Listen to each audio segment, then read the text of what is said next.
దేవుని యొక్క వాక్యాన్ని మనం విందాం.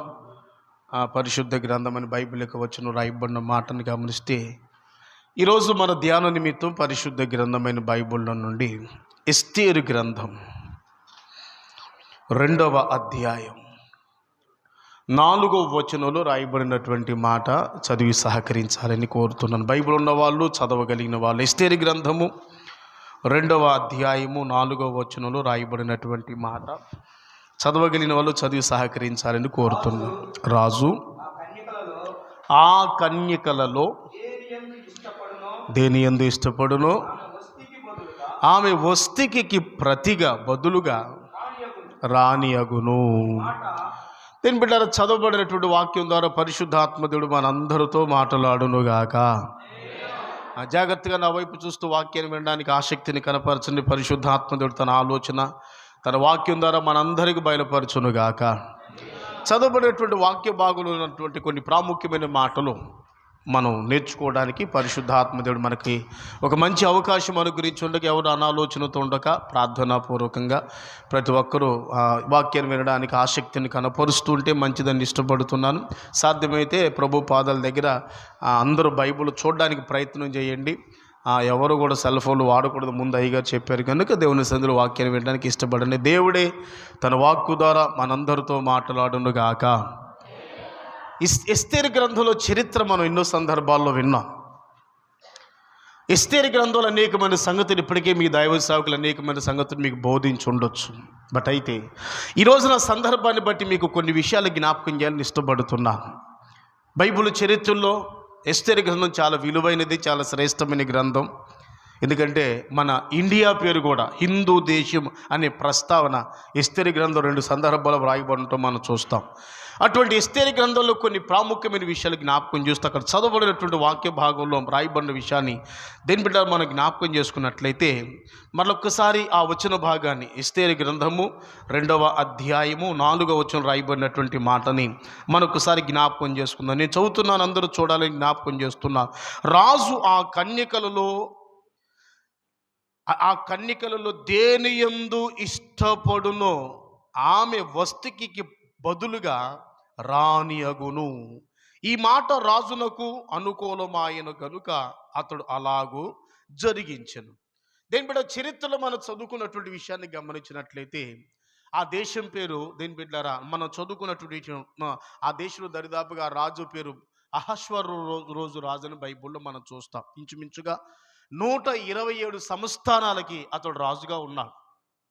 జరిగిన విషయం ఏంటంటే, ఒక రోజున రాజు అయినటువంటి అహష్వరోజు రాజు తన స్థాయికి తగినట్లుగా విందుని ఏర్పాటు చేశాడు. విందుని ఒకరోజు కాదు, 2 రోజులు కాదు, 80 రోజులు విందుని ఏర్పాటు చేశారు. ఈ విందుకి ప్రపంచంలోని అనేకమైన దేశాల్లో ఉన్నటువంటి రాజులందరిని ఆహ్వానించగా అందరూ విందుకు వచ్చారు. తన స్థాయికి తగినట్లుగా, తన హోదాకి తగినట్లుగా రాజు విందును ఏర్పాటు చేసినప్పుడు అందరూ సంతోషించి ఆనందించి రాజు ఏర్పాటుని బట్టి ఎంతగానో కొనియాడుతున్నా.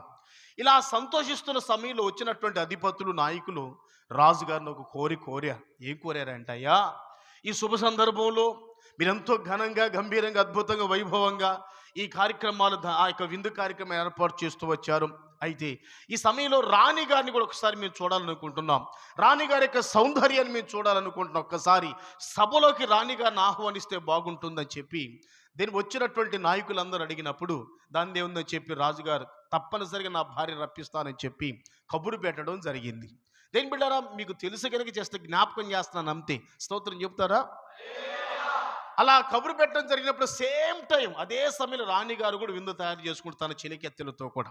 దేని బిడ్డ రాజుగారు పిలిచారమ్మా, రాణిగారు మీరు అర్జెంటుగా రండి, సిద్ధపడి అని చెప్పి పిలిచినప్పుడు రాణిగారు ఏమాత్రం ఆలోచించకుండా, ఐఎమ్ వెరీ సారీ, నేను రాను, నేను కూడా నా చెలికెత్తెలతో విందు తయారు చేసుకుంటున్నాను కనుక ఇప్పుడు నేను రాలేను అని చెప్పి దేని బిడ్డ కఠినమైన సమాధానం మొత్తానికి రాణిగారు తెలియపరిచిన వెంటనే సైనికులు వచ్చి అదే సమాచారాన్ని రాజుగారితో చెప్పినప్పుడు రాజుగారికి ఆ సభలో అవమానం కలిగినట్లుగా ఉంది.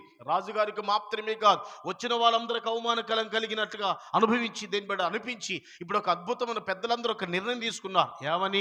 రాజుగారు, మీ భార్య మీ మాటకు లోబడకపోతే దేశంలో అధికారులైనటువంటి మా భార్యలు మా మాటలకు ఏం లోబడతారు? అందుకని చెప్పి ఒక పనిష్మెంట్, భయంకరమైనటువంటి కఠినమైన శిక్ష విధించాల్సిందని చెప్పి ఆలోచించి రాణిగారు రాజుగారు మాట వినలేదు కనుక ఈమె రాణి యొక్క పదవిలో ఉండటానికి ఏమాత్రం యోగ్యురాలు కాదు, ఈమె రాణి పదవి నుంచి బహిష్కరించాలనే ఉద్దేశంతో ఆమెను దేని బిడ్డారా మొత్తానికి రాణి పదవి నుంచి బహిష్కరించినట్లుగా, లేకపోతే ఆమె దేశదిమ్మరిగా పంపించినట్లుగా చరిత్రలో మనం చూస్తాం. ఇప్పుడు రాజుగారు ఒక్కడే ఉన్నారు, రాణిగారు లేరు. స్తోత్రం చెల్లిద్దాం. ఈ రాజుగారు రాణిగారు లేకపోయేసరికి చాలా మానసికంగా హర్ట్ అయిపోయి దీని మీద కొంచెం ఎక్కువ త్రాగుడికి అలవాటు పడ్డాడు. ఎక్కువ ద్రాక్షరసం పానం చేస్తూ ఉంటే దేశంలో పెద్దలందరూ ఆలోచించి రాణిగారు లేని కారణాన రాజుగారు బాగా ఆ మొత్తానికి వ్యసనానికి బానిసైపోయాడు కనుక ఇప్పుడు రాణిగారిని మనం ఏర్పాటు చేద్దామని చెప్పి ఒక ఆలోచన చేసి రాజుగారి దగ్గరికి వచ్చారు. రాజుగారు, మన దేశంలో చాలా మంది కన్యకులు ఉన్నారు, మేము మీ దగ్గరికి తీసుకొస్తాం. చాలామంది కన్యకులు ఉన్నారు, మేము మీ దగ్గరికి తీసుకొస్తాం. ఇప్పుడు మీరు రాణిగారు లేక చాలా సతమతం అవుతున్నారు కనుక మీరు ఒక్కొక్క దానిని, ఒక్కొక్క స్త్రీని మీ దగ్గరికి పంపిస్తాం. మీరు దేని ఎందైతే ఇష్టపడతారో, ఏ కన్యకైతే ఇష్టపడతారో ఆమె వస్తుకి ప్రతిగా రాణిగా నియమించుకుందాం, ఏమంటారు అని చెప్పి అన్నప్పుడు రాజుగారికి ఆలోచన ఓకే అనిపించింది. ఓకే అని చెప్పినప్పుడు దేశంలో ఉన్న కన్యకలందరినీ దేని బిడ్డారా షూషోను కోటకి రప్పించినట్లుగా చరిత్రలో మనం చూస్తాం. దేవునికి మహిమ కలుగునుగాక. ఆత్మీయంగా మీకు జ్ఞాపకం చేయాలంటే దేని బిడ్డ భౌతికంగా ఈ రాజు షూషను కోటకి రాజు అయితే మన రాజు ఉన్నాడు, రాజులకు రాజు, ప్రభులకు ప్రభు, మన ప్రభు అయిన యేసుక్రీస్తు వారు. ఆమేన్ చెప్పండి గట్టిగా. ఈ రాజుకి రాజు లేదు, ఆ పరలోకపు రాజు అయినటువంటి రాజులకు రాజుని యేసయ్యకి రాణి లేదు. దీని బట్టి రాణి కావాలని రాణి కొరకు ఎదురు చూస్తూ ఉన్నారు. ఎవరు రాణి అని అంటే మీకు అర్థమైంది అనుకుంటున్నారు, సంఘముగా ఉన్న మనమే రాణిలుగా పిలువబడుతున్నాం. పరిశుద్ధ గ్రంథమైన బైబిల్లో సంఘానికి పెట్టబడిన పేరేంటంటే వధువు సంఘము అనండమ్మా. వరుడెవరు? ప్రభువైన యేసుక్రీస్తు వారు. వధువు సంఘము. దేని బట్టి సంఘానికి ఏ పేరు పెట్టబడినా, ప్రపంచంలో ఎన్ని సంఘాలున్నా అన్ని సంఘాలకి పెట్టబడిన పేరేంటంటే సార్వత్రిక సంఘం. ప్రారంభంలో సంఘానికి పెట్టబడిన పేరేంటంటే ఆదిమ సంఘం. రెండో సంఘానికి లేకపోతే ప్రస్తుత కాలంలో ఎన్ని వేల కోట్ల రకాల సంఘాలు ఉన్నప్పుడు కూడా ఈ సంఘాలన్నిటికి పెట్టబడిన పేరేంటంటే సార్వత్రిక సంఘం. అన్ని సంఘాలకి పెట్టబడిన ఒకే ఒక అద్భుతమైన పేరేంటంటే పెళ్లి కుమార్తె వధువు సంఘం. వధువు సంఘం, పెళ్లి కుమార్తె సంఘం అని దేవుని యొక్క వాక్యం సెలవిస్తుండగా, మరి ఈ వధువు దేని బిడ్డలారా సంఘముగా ఉన్న మనమందరం యేసయ్య ఉర్రుగా రాబోతుండగా, ఆయన పెళ్లి కుమారుడుగా ఆయన కొరకు మనందరూ సిద్ధపరచబడుతున్నాం. స్తోత్రం చెల్లిద్దాం. అయితే ఎవరు వధువుగా యేసయ్య ఎదుట కూర్చుంటారు, ఎవరు యేసయ్య ఎదుట యేసయ్య ప్రక్కన కూర్చుంటారు, యేసు ప్రభువారు ఎవరిని వివాహం చేసుకుంటారు, ఎవరు యేసు ప్రభువారు రాజులకు రాజుగా ప్రభులకు ప్రభుగా రాబోతుండగా ఆయన ఎదుట రాణిగా, ఆయన ఎదుట దేని బిడ్డ రాణిగా ఆయన ప్రక్కన కూర్చోవాలంటే ఇటువంటి వ్యక్తులు అని వాక్యాలు గమనిస్తే అక్కడ 4వ వచనం మనం చదువుకుంటున్న ఎస్తేరు గ్రంథంలో దేని బిడ్డ ఏ కన్యక ఎందైతే రాజు సంతోషిస్తాడు, ఏ కన్యక ఎందైతే రాజు ఇష్టపడతాడు, ఏ కన్యక ఎందైతే రాజు సంతోషిస్తాడు ఆమె మాత్రమే వస్తుకి ప్రతిగా రాణిగా చేయబడాలని చెప్పి ఒక నియమం, ఒక అద్భుతమైనటువంటి చట్టం నియమించబడి ఉన్న సందర్భాన్ని మనం చూస్తున్నాం. ఒక మాట చెప్పాలంటే ప్రభువైన యేసుక్రీస్తు వారు రాజులకు రాజుగా రాబోతుండగా ఆయన ప్రక్కన మనం కూర్చొని ఆయనతో వివాహం పెళ్లి కుమార్తెకు అలంకరించబడాలంటే వాక్యంలో మనం చూస్తున్న మాట ఏంటంటే దేవుని బిడ్డలారా ఏ కన్యక ఎందైతే రాజు సంతోషిస్తాడో ఆ కన్యక మాత్రమే రాజుకి రాణిగా నియమించబడడానికి అవకాశం ఉంటుందని వాక్యాన్ని బట్టి మనం చూస్తున్నాం. దేవునికి మహిమ కలుగునుగాక. ఈరోజు సందర్భాన్ని బట్టి మీకు జ్ఞాపకం చేస్తున్నాను. ప్రభువైన యేసుక్రీస్తు వారు పెళ్లి కుమారుడుగా ప్రత్యక్షమైనప్పుడు సంఘముగా ఉన్న నీవు నేను యేసు ప్రభువుని వివాహం చేసుకోవాలంటే అక్కడ 2 మాటలు మనం చూస్తున్నాం. ఒకటి కన్యక అయి ఉండాలి అనండమ్మా, కన్యక అయి ఉండాలి. 2 ఆ కన్యక యందు రాజు సంతోషించాలి. ఆ కన్యక యందు రాజు సంతోషించి అక్కడ 4వ వచనం మనం చదువుకున్న మాట ఏంటంటే ఈ రాజు ఏ కన్యకలలో ఎంతో మంది కన్యకలు వస్తున్నారు, ఏ కన్యక ఎందైతే ఏ వ్యక్తి అయితే ఆ రాజు సంతోషిస్తాడో ఆమె మాత్రమే రాణిగా నియమించబడుతుందని చెప్పి వాక్య భాగం చట్టం మనం చూడగలుగుతాం. నాదేం బిడ్డలారా ఈరోజు నేను మీతో చెప్పాలనుకున్న మాట, దేవుని సన్నిధానంలో ఎవరిని బట్టి దేవుడు సంతోషిస్తాడు, ఎవరిని బట్టి దేవుడు ఆనందిస్తాడు, ఎవరిని బట్టి దేవుడు సంతోషిస్తాడు వారు మాత్రమే పెళ్లి కుమార్తెగా యేసయ్య ప్రక్కన కూర్చుంటారు. స్తోత్రం చెప్పండి గట్టిగా. ఈ రోజున వాక్యం ద్వారా సేవకునికి చెప్పగలిగిన మాట, మనల్ని బట్టి దేవుడు సంతోషించాలి. చెప్పండి, మనల్ని బట్టి దేవుడు ఎంతమంది చెప్పగలరు నన్ను బట్టి దేవుడు సంతోషిస్తున్నాడండి అని చెప్పి? ఎంతమంది చెప్పగలరు నువ్వు పాట పాడినా దేవుడు సంతోషించాలి, ప్రార్థించినా దేవుడు సంతోషించాలి, వాక్యం చదివినా దేవుడు సంతోషించాలి, ఉపవాసం ఉన్నా దేవుడు సంతోషించాలి, కానుక అర్పించినా దేవుడు సంతోషించాలి? ప్రస్తుత కాలంలో సంఘాల పరిస్థితి మనం గమనిస్తే వాళ్ళకు వాళ్ళే సంతోషాన్ని కలుగు చేసుకుంటున్నారు, వాళ్ళకు వాళ్ళ ఆనందాన్ని కలుగు చేసుకుంటున్నారు. నాకు దేని బిడ్డలారా, నీవు సంతోషించిన భక్తి కాదు, లేకపోతే ప్రక్క వారికి సంతోషాన్ని కలిగించిన భక్తి కాదు. నువ్వు ఏమి చేసినా నిన్ను బట్టి నా దేవుడు సంతోషించాలి. స్తోత్రం, హల్లెలూయా. మరొక ప్రశ్న, ఎంతమంది చెప్పగలరు ఎస్ అవును అయ్యగారు నేను నిజంగా నన్ను బట్టి నా దేవుడు సంతోషిస్తున్నాడు అని చెప్పగలిగినటువంటి మంచి మనసు ఎవరికైనా ఉంటే చేతులు ఎత్తొచ్చు. అలా చూస్తున్నారేంటి? ఒక్కరు కూడా లేరా? ఆ మనస్సాక్షి ఒప్పుకోవట్లేదు. నిజమే, ఎవరుంటారు చెప్పండి? మనల్ని బట్టి మనం సంతోషించుకుంటున్నాం. బైబిల్ యొక్క వచనాన్ని బట్టి మనం గమనిస్తే మనల్ని బట్టి మనం సంతోషించున్నాం. బైబిల్లో 3 రకాల విషయాలు జ్ఞాపకం చేస్తున్నాం. ఒకటి, ఈనాడు ప్రజలు ఎలా సంతోషిస్తున్నారంటే దేని బిడ్డలారా, వాళ్ళని బట్టి వాళ్ళే సంతోషించుకుంటున్నారు. రోమపత్రిక 15 మొదటి వచ్చిన తర్వాత మీరు చదువుకోండి. రోమిలికి రాసిన పత్రిక 15 మొదటి వచ్చిన పౌలు భక్తులు అంటాడు, సహోదరులారా బలవంతులైన మీరు మిమ్మల్ని బట్టి మీరు సంతోషించక, బలవంతులని మీరు మిమ్మల్ని బట్టి మీరు ఆనందించక, బలవంతులని మీరు మిమ్మల్ని బట్టి మీరు సంతోషించక అని పౌలు భక్తుడు రోమా సంఘానికి రాస్తున్నారు. ఈనాడు అనేక మంది వాళ్ళని బట్టి వాళ్ళు సంతోషిస్తున్నారు. పాడాను అనుకోండి, సభా సూప్ర పాడాలనుకుంటున్నారు. ప్రార్థన చేసామనుకోండి, అద్భుతంగా ప్రార్థన చేసామనుకుంటున్నాం. వాక్యం చదివానుకోండి, అబ్బా సూపర్గా వాక్యం చదువు అనుకుంటున్నాం. నా దేని బిడ్డరా, బట్ అయితే నేను చెప్పే మాట ఏంటంటే, నువ్వు ప్రార్థన చేస్తే పక్క వాళ్ళు సంతోషించకూడదు, నువ్వు ప్రార్థన చేస్తే నువ్వు సంతోషించకూడదు, నువ్వు ప్రార్థన చేస్తే నువ్వు సంతోషంతో ఆనందించకూడదు. కానీ నేను చెప్పగలిగిన మాట, నువ్వు పాట పాడినా, వాక్యము చదివినా, కానుక అర్పించినా, ఉపవాసం ఉన్నా నిన్ను బట్టి నా దేవుడు సంతోషించునుగాక. హల్లెలూయా అందము గట్టిగా. అలాంటి జీవితం మనం జీవించాలి. ఈనాడు ప్రజల యొక్క జీవితాన్ని మనం జాగ్రత్తగా గమనిస్తే అనేక మంది వాళ్ళని బట్టి వాళ్ళు సంతోషించుకుంటున్నారు. ఇంకొక మాట మీకు జ్ఞాపకం చేస్తాను. రెండోది ఏం చేస్తున్నారు తెలుసా? మనుషులను సంతోష పెడుతున్నారు. అనండమ్మా, చెప్పాలి గట్టిగా. మనుషులను భక్తి ఎందుకు? మనుషులను సంతోషపరచడానికి. దైవజనుడైన పౌలు తన వ్యక్తిగత జీవితాన్ని గురించి ఏమి రాస్తాడో తెలుసా? గలతీ పత్రిక 1వ అధ్యాయం 10వ వచనం మీరు చదివారనుకోండి. గలతీ పత్రిక 1వ అధ్యాయం 10వ వచనంలో, నేను ఇంకా మనుషులను సంతోషపెట్టువాడనైతే, సహోదరులారా ఈ పరిచర్యకి నేను ఎందుకు వచ్చానో తెలుసా? ఈ దేవుని పని ఎందుకు చేస్తున్నానో తెలుసా? మనుషులను సంతోషపరచవలని కాదు. ఒకవేళ నేను ఇంకా మనుషులను సంతోష పెట్టేవాడనైతే నేను క్రీస్తుకు దాసులను కాకుందును గాక అని అద్భుతమైన రీతిలో మాట్లాడుతున్న సందర్భాన్ని మీకు జ్ఞాపకం చేస్తున్నాను. వింటున్నా నా ప్రియమైన సహోదరులారా, మనం మనుషుల్ని సంతోషపరిచే వ్యక్తులుగా ఉండకూడదు. ఆమేన్ చెప్పండి గట్టిగా. దేవుణ్ణి సంతోషపరచాలి. హల్లెలూయా. అక్కడ రాయబడిన మాట యొక్క సారాంశాన్ని మీకు గమనిస్తే దేని బిడ్డలారా, దేవుని యొక్క వచనంలో యేసుక్రీస్తు వారు రాజులకు రాజు ప్రభులకు ప్రభు ఉండ, ఆ రాజాజు ప్రక్కన నీవు నేను పెళ్లి కుమార్తెగా లేకపోతే రాణిగా కూర్చోవాలంటే మన వ్యక్తిగత జీవితంలో మనల్ని బట్టి దేవుడు సంతోషించాలని చెప్పి వాక్య భాగంలో మనం చూస్తున్నాం. ఎవరిని బట్టి దేవుడు సంతోషిస్తాడు, ఎలా సంతోషిస్తాడు, మన యేసుతో నిలబడాలంటే ఏం చేయాలి అని వాక్యంలో రాయబడిన మాటని గమనిస్తే బైబిల్లో దేని ఒక చిన్న మాట మీకు జ్ఞాపకం ముందుకు వెళ్ళాలని ఇష్టపడుతున్నా.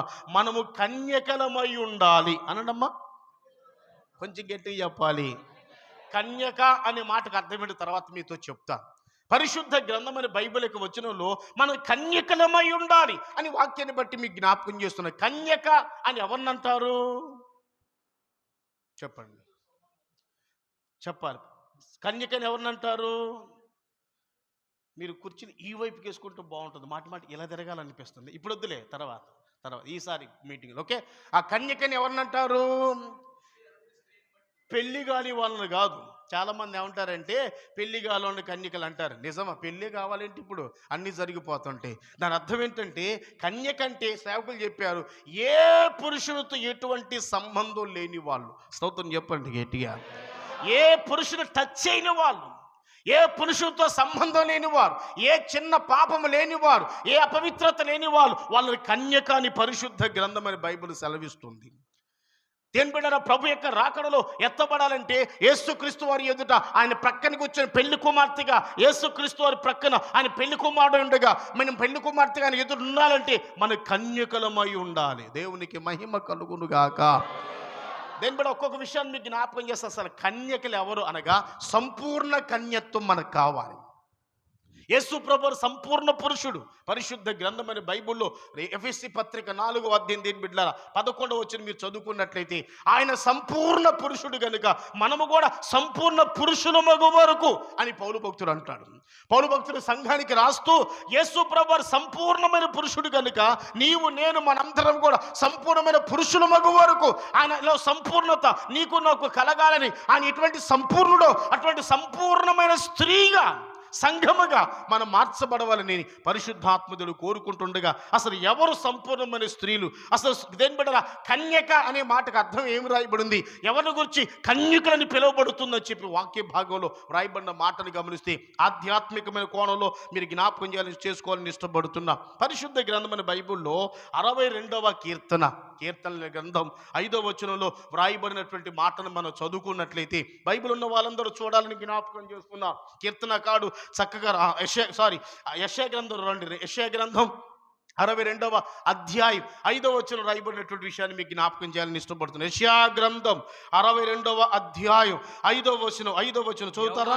కన్యకను వరించి పెండ్లి చేసుకొనున్నట్లు నీ కుమారులు నిన్ను వరించి పెండ్లి చేసుకునే తరువాత పెండ్లి కుమారుడు పెండ్లి కూతురిని చూచి, అదిగో అక్కడ రాయబడిన మాట, పెండ్లి కుమారుడు పెళ్లి కుమార్తెను చూచి సంతోషించున్నట్లుగా నీ దేవుడు నిన్ను గూర్చి సంతోషించాలి. దేవునికి మహిమ కలుగునుగాక.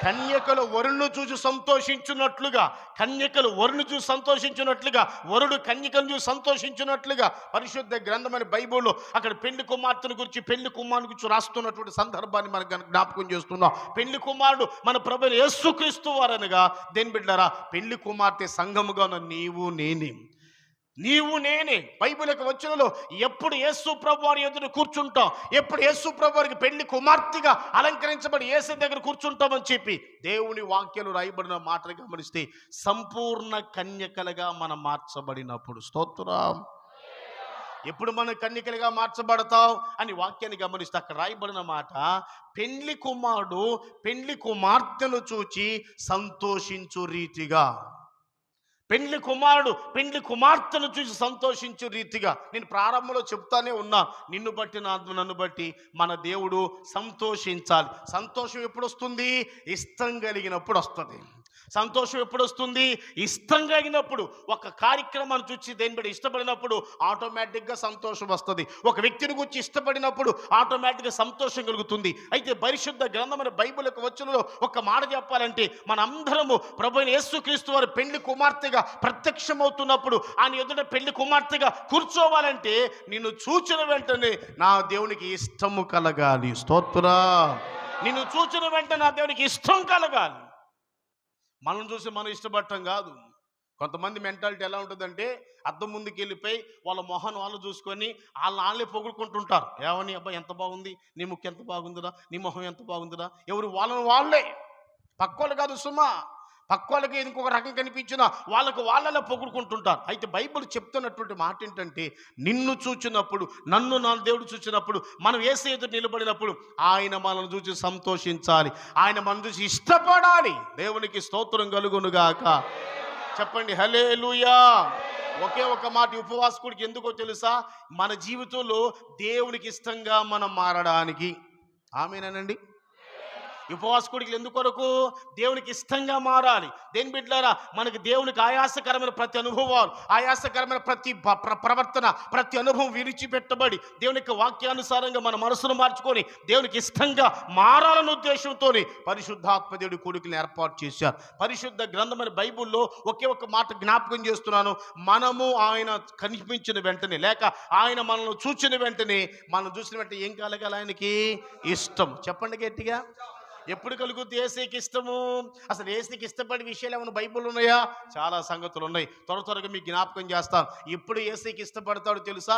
మనం రక్షణ పొందినప్పుడు ఇష్టపడతాడు. ఆమేనండి. చేతులెత్తి స్తోత్రం చెప్పాలి గట్టిగా. తిమోతికి రాసిన మొదటి పత్రిక 2వ అధ్యాయం 4వ వచనం చదువుకుంటే ఏం బిడ్డారా, మనం రక్షణ పొందినప్పుడు ఖచ్చితంగా మన దేవుడు ఇష్టపడతాడని చెప్పి, ఎవరైతే మారు మనసు పొందుతారో, ఎవరైతే బాప్తిసం పొందుతారో, ఎవరైతే దేవుని యొక్క మాటకు లోబడి వారి పాపాలు ఒప్పుకుని ప్రభు దగ్గర పశ్చాత్తాపడి బాప్తిస్మానికి సిద్ధపడి బాప్తిసం పొందుతారో వాళ్ళందరి గురించి బైబిల్లో రాయబడిన మాట, రక్షణ పొందుతున్నారు అంటే నా దేవుడు ఇష్టపడే దేవుడుగా ఉన్నాడు. స్తోత్రం కలుగునుగాక. రెండోది, ఎప్పుడు దేవుడు ఇష్టపడతాడు అని వాక్యాన్ని గమనిస్తే సమాధాన పడినప్పుడు అనమ్మా, గట్టిగా చెప్పాలి. సమాధాన పడినప్పుడు మనకు కుళ్ళు, కుట్ర, కోపాలు, పగలు, ద్వేషాలు ఇలాంటి మనలో ఉంచుకొని నువ్వు ఎంత ఏడ్చినా, ఎంత కన్నీరు విడిచినా, ఎన్ని రోజులు ఉపవాసం ఉన్నా, తల్ల కిందులుగా తపస్సు చేసినా దేవుడు ఇష్టపడడు. నా మాటలు అర్థమైతే స్తోత్రం చెప్పాలి గట్టిగా. దేని బిడ్డ, దేవుని యొక్క వచ్చిన భాగంలో రాయబడిన మాటను గమనిస్తే ఎవరు ఇష్టపడతారు? ఎవరైతే సమాధాన పడతారో, ఎవరైతే శత్రుని క్షమించగలుగుతారో, ఎవరైతే పరిస్థితిని అర్థం చేసుకుని సమాధాన పరచగలుగుతారో, అలా సమాధాన పడే వాళ్ళు అలా ఎవరైతే ఉంటారో వాళ్ళని బట్టి నాకు నేను ఇష్టపడతారని చెప్పి వాక్యాన్ని బట్టి మీకు జ్ఞాపకం చేస్తున్నా. మీకు ఒక మంచి మాట జ్ఞాపకం చేయాలని ఇష్టపడుతున్నా. మన జీవితంలో మనకి ఎవరు శత్రులు ఉండకూడదు. ఆమేనంటల్లా, హల్లెలూయానండి.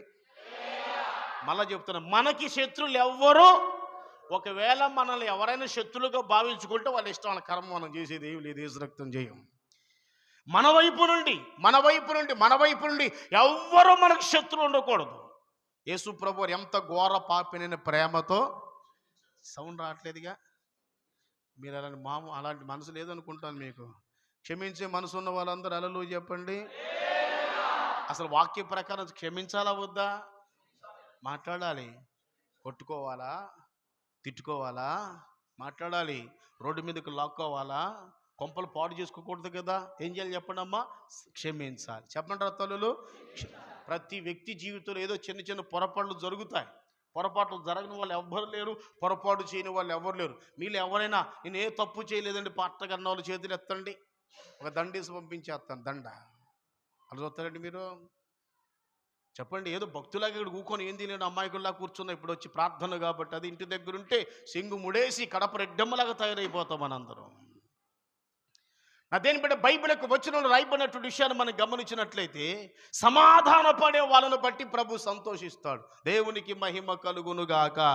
ఇంకా లేఖనాల్లో రాయబడినటువంటి మాటలు మనం జాగ్రత్తగా అలా చదువుకుంటూ వెళ్తే ఎన్నో సంగతులు మనం చూడగలుగుతాం. దేని బిడ్డరా, మన సమయం లేదు కానీ అన్ని వివరించి చెప్పడానికి సమయం లేదు కనుక నేను ఈ మాటను మీకు మరొకసారి జ్ఞాపకం చేస్తున్నాను. పరిశుద్ధ గ్రంథం బైబిల్కి వచనంలో రాయబడినటువంటి మాటలు గమనిస్తే ఎప్పుడు ఆయనకి ఇష్టంగా ఉంటామంటే ఇదిగో ఈ మాట జ్ఞాపకం చేస్తూ వచ్చాం.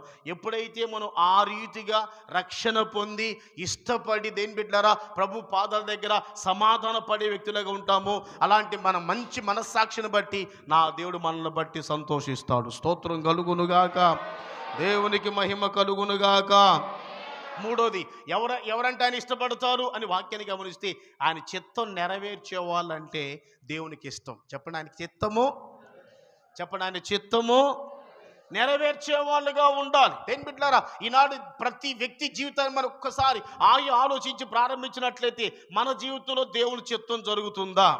కొన్ని సంఘాలలో ప్రతిరోజు ప్రార్థన చేస్తారు. ఏవని? అనుదిన ప్రార్థన. పరలోకమందున్న మా తండ్రి, నీ నామం పరిశుద్ధపరచబడునుగాక, నీ రాజ్యము వచ్చునుగాక, నీ చిత్తం పరలోకమందు నెరవేర్చబడుతున్నట్లుగా భూలోకమందు నెరవేర్చబడుతుందా? దేవుని బిడ్డలారా, ఒకసారి ఆలోచించండి. ఇంత సమర్పణతో, ఇంత వైరాగ్యంతో, ఇంత త్యాగం కలిగినటువంటి పరిచయలు కొనసాగుతున్నారు. గొప్ప దైవ సేవకుల దగ్గర మీరు ఎదుగుతున్నారు. నేను అడిగే ప్రశ్న, నీ జీవితంలో దేవుని చిత్తమే నెరవేర్చబడుతుందా లేక నీ చిత్తం నెరవేర్చబడుతుందా? దేవుని చిత్తమే నెరవేర్చబడుతుందా, నీ చిత్తం నెరవేర్చబడుతుందా అని ఆలోచనతో మీకు జ్ఞాపకం చేస్తే 99% ఎవరి చిత్తం? దేవుని చిత్తం కాదు, మీ చిత్తమే. 99%. ఏదో 1% తప్పదు కదా.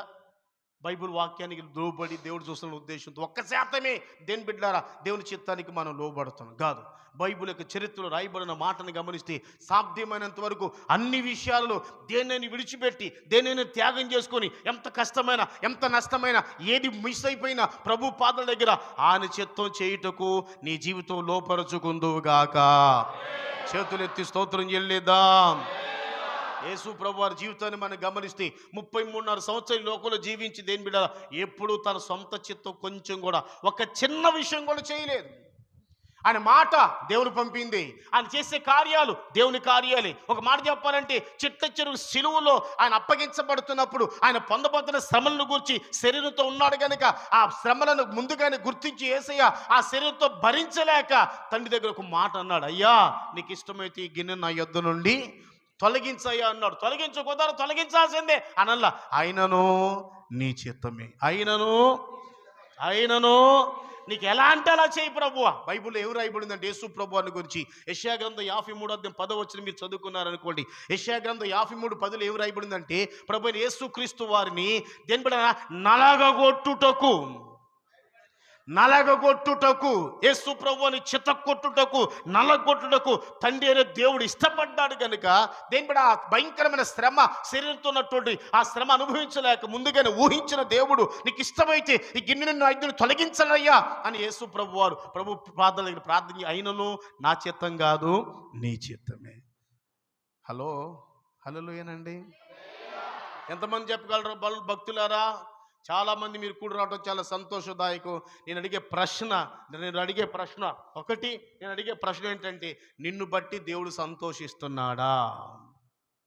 నెంబర్ 2 రెండో ప్రశ్న ఏంటంటే నువ్వు దేవుని చిత్తమే చేస్తున్నావా, నీ చిత్తం చేస్తున్నావా? దేవుని చిత్తానికి లోబడుతున్నావా, నీ ఇష్టానికి లోబడుతున్నావా? ఈనాడు కుటుంబాల సమస్యలు, శోధనలు, కష్టాలు, కన్నీరు, దరిద్రత, సమస్య, రోగాలు, ఇవన్నిటి కారణం ఏంటి తెలుసా? బైబిల్ యొక్క వచనంలో మన ఇష్టం నెరవేర్చుకుంటున్నాం, మనల్ని మనం సంతోషపరుచుకుంటున్నాం కనుకని దేవుని యొక్క కార్యాలు మన పక్షాన జరగట్లేదని సరే మరి ఈ సందర్భాన్ని బట్టి మీకు జ్ఞాపకం చేస్తున్నాం. ఉపవాస కోరికలు ఎందుకో తెలుసా? మనలో ఉన్న లోపాలు సరిచేయబడి దేవుని చిత్తానికి పూర్తిగా లోబడుదుముగాక. హల్లెలూయానండి గట్టిగా. దేవుని చిత్తానికి లోపడటం అంటే పాట పాడటం కాదు. ఏంటా పాట? ఇదిగో దేవా నా జీవితం, ఆ పాట పాడటం కాదు. దేవుని చిత్తం లోపడటం అంటే పూర్తిగా సరెండర్ అయిపోవాలి, పూర్తిగా నీ వ్యక్తిగత జీవితాన్ని ప్రభుకి అప్పగించుకోవాలి. అలా అప్పగించుకునే జీవితం నీకు రావాలి. దేవుడు ఏం చేయమంటే దానికి లోపడాలి, ఏది తీసేయమంటే అది తీసేయాలి, ఏది కలిగి ఉండమంటే అది కలిగి ఉండాలి. ఇంకా అలా దేవుని చిత్తానికి నువ్వు లోబడితే నా దేవుడు అంటున్నాడు, దేని బిడ్డారా నీవు కన్యకగా మార్చబడతావు, సంపూర్ణ కన్యకగా మార్చబడతావు. అలా సంపూర్ణమైన కన్యకగా నువ్వు మార్చబడినప్పుడు ఆయన అద్భుతమైనటువంటి రాజులకు రాజుగా రాబోతుండగా ఆయన ప్రక్కనే సింహాసనం మీద కూర్చునేటువంటి భాగ్యం నా దేవుడు మీకు ఇచ్చునుగాక, మనందరికి అనుగ్రహించునుగాక. లేఖన భాగాల్లో వ్రాయబడిన మాటను మనం గమనించినట్లయితే ఈ రోజున దేని బిడ్డరా ఆ రాజుగారు ఉన్నారు. ఆ ఎస్తేరు గ్రంథంలో రాయబడిన మాట ప్రకారం ఆ రాజుగారికి రాణి లేదు. ఇప్పుడు రాణిని సమకూర్చడానికి దేశంలోటువంటి కన్యకలందరినీ తీసుకొచ్చారు.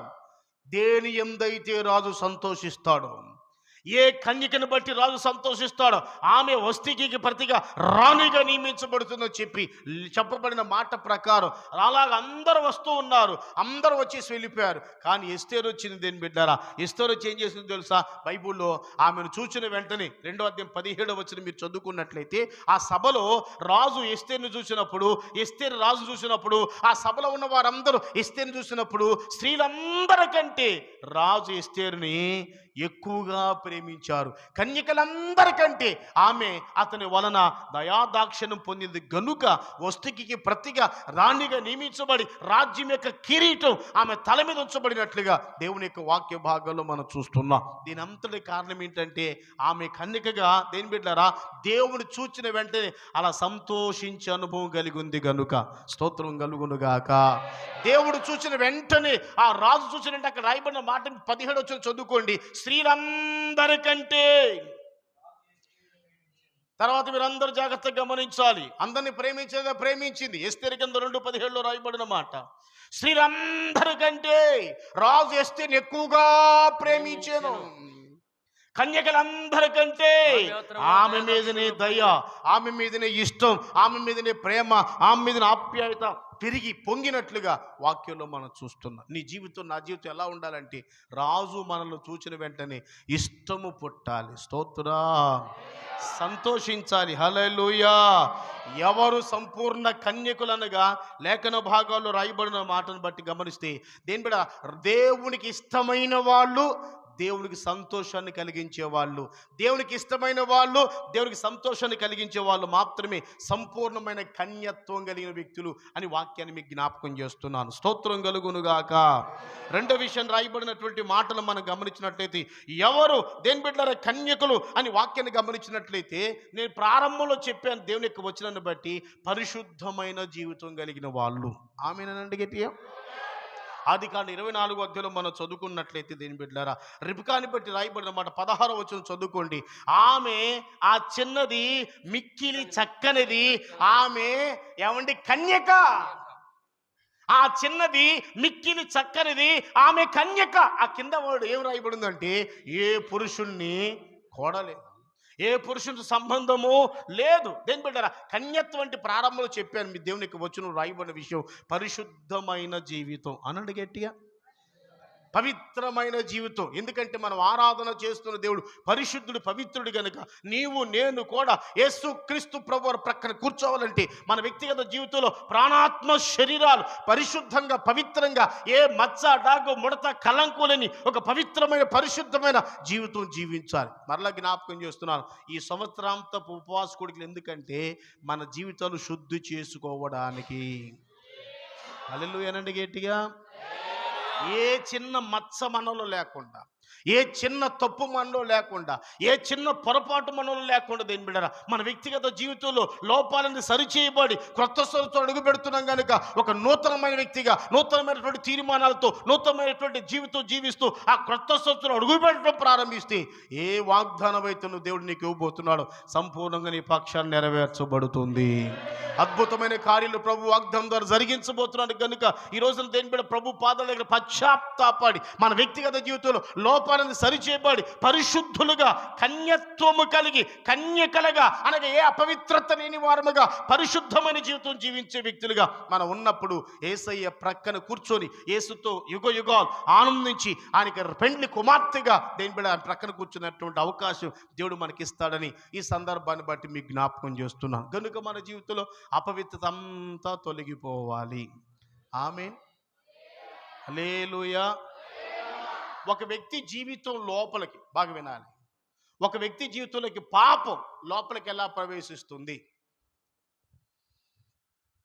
మీరు అలా అమాయకంగా మౌనం కూర్చుంటే ఏం కాదు, కొంచెం నోటు తెరిచి సమాధానం చెప్పాలి. పురుషులు స్త్రీలు చాలామంది ఉన్నారు కనుకమ్మ ఎవరో ఒక తెలిసిన వాళ్ళు అంటే ధనమని చెప్పాలి. ఒక వ్యక్తి లోపలికి సేవకులు తప్ప మిగిలిన వాళ్ళందరూ చెప్పచ్చు, సేవకులు తప్ప ఒక వ్యక్తి లోపలికి అపవిత్రత పాపం ఎలా లోపలికి ప్రవేశిస్తుంది?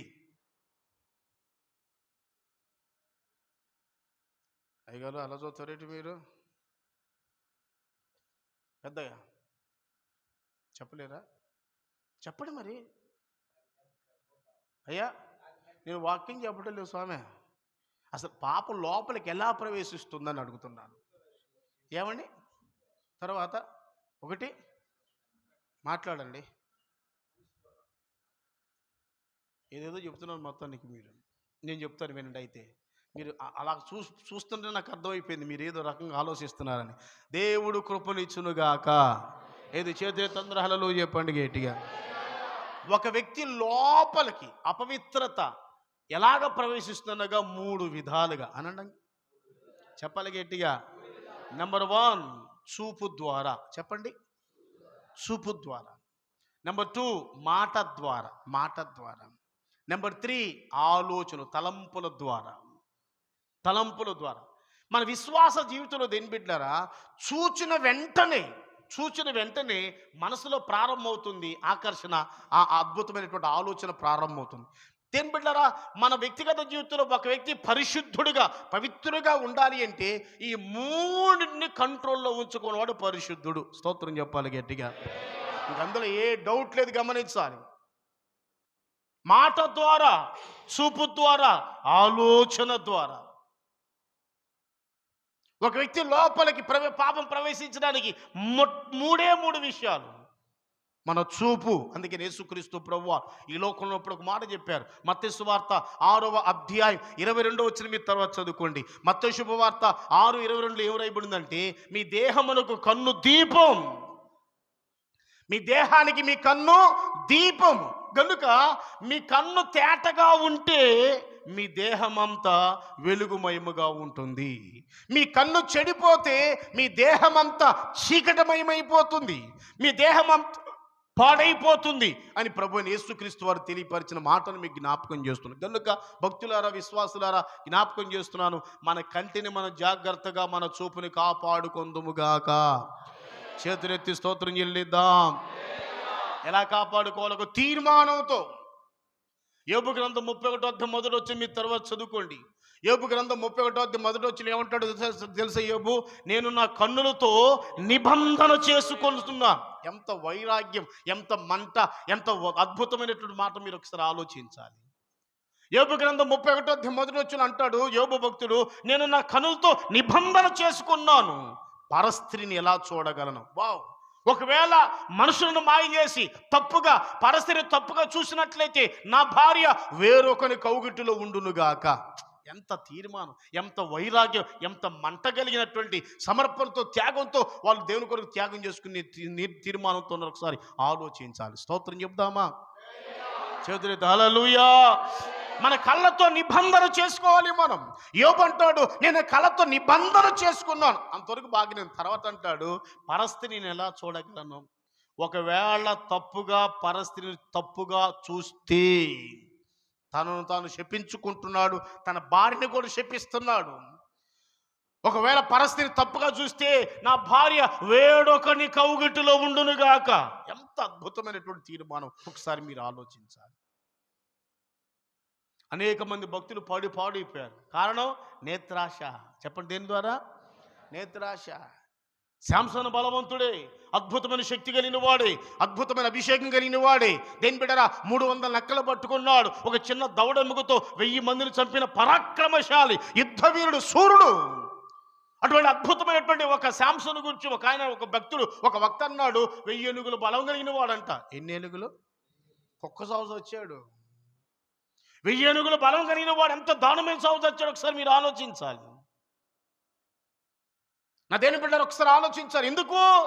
బైబిల్లో మీరు చదువుకోండి. తర్వాత న్యాయాధిపతుల గ్రంథం 14వ అధ్యాయం 15వ వచనం 16వ వచనం చదువుకోండి.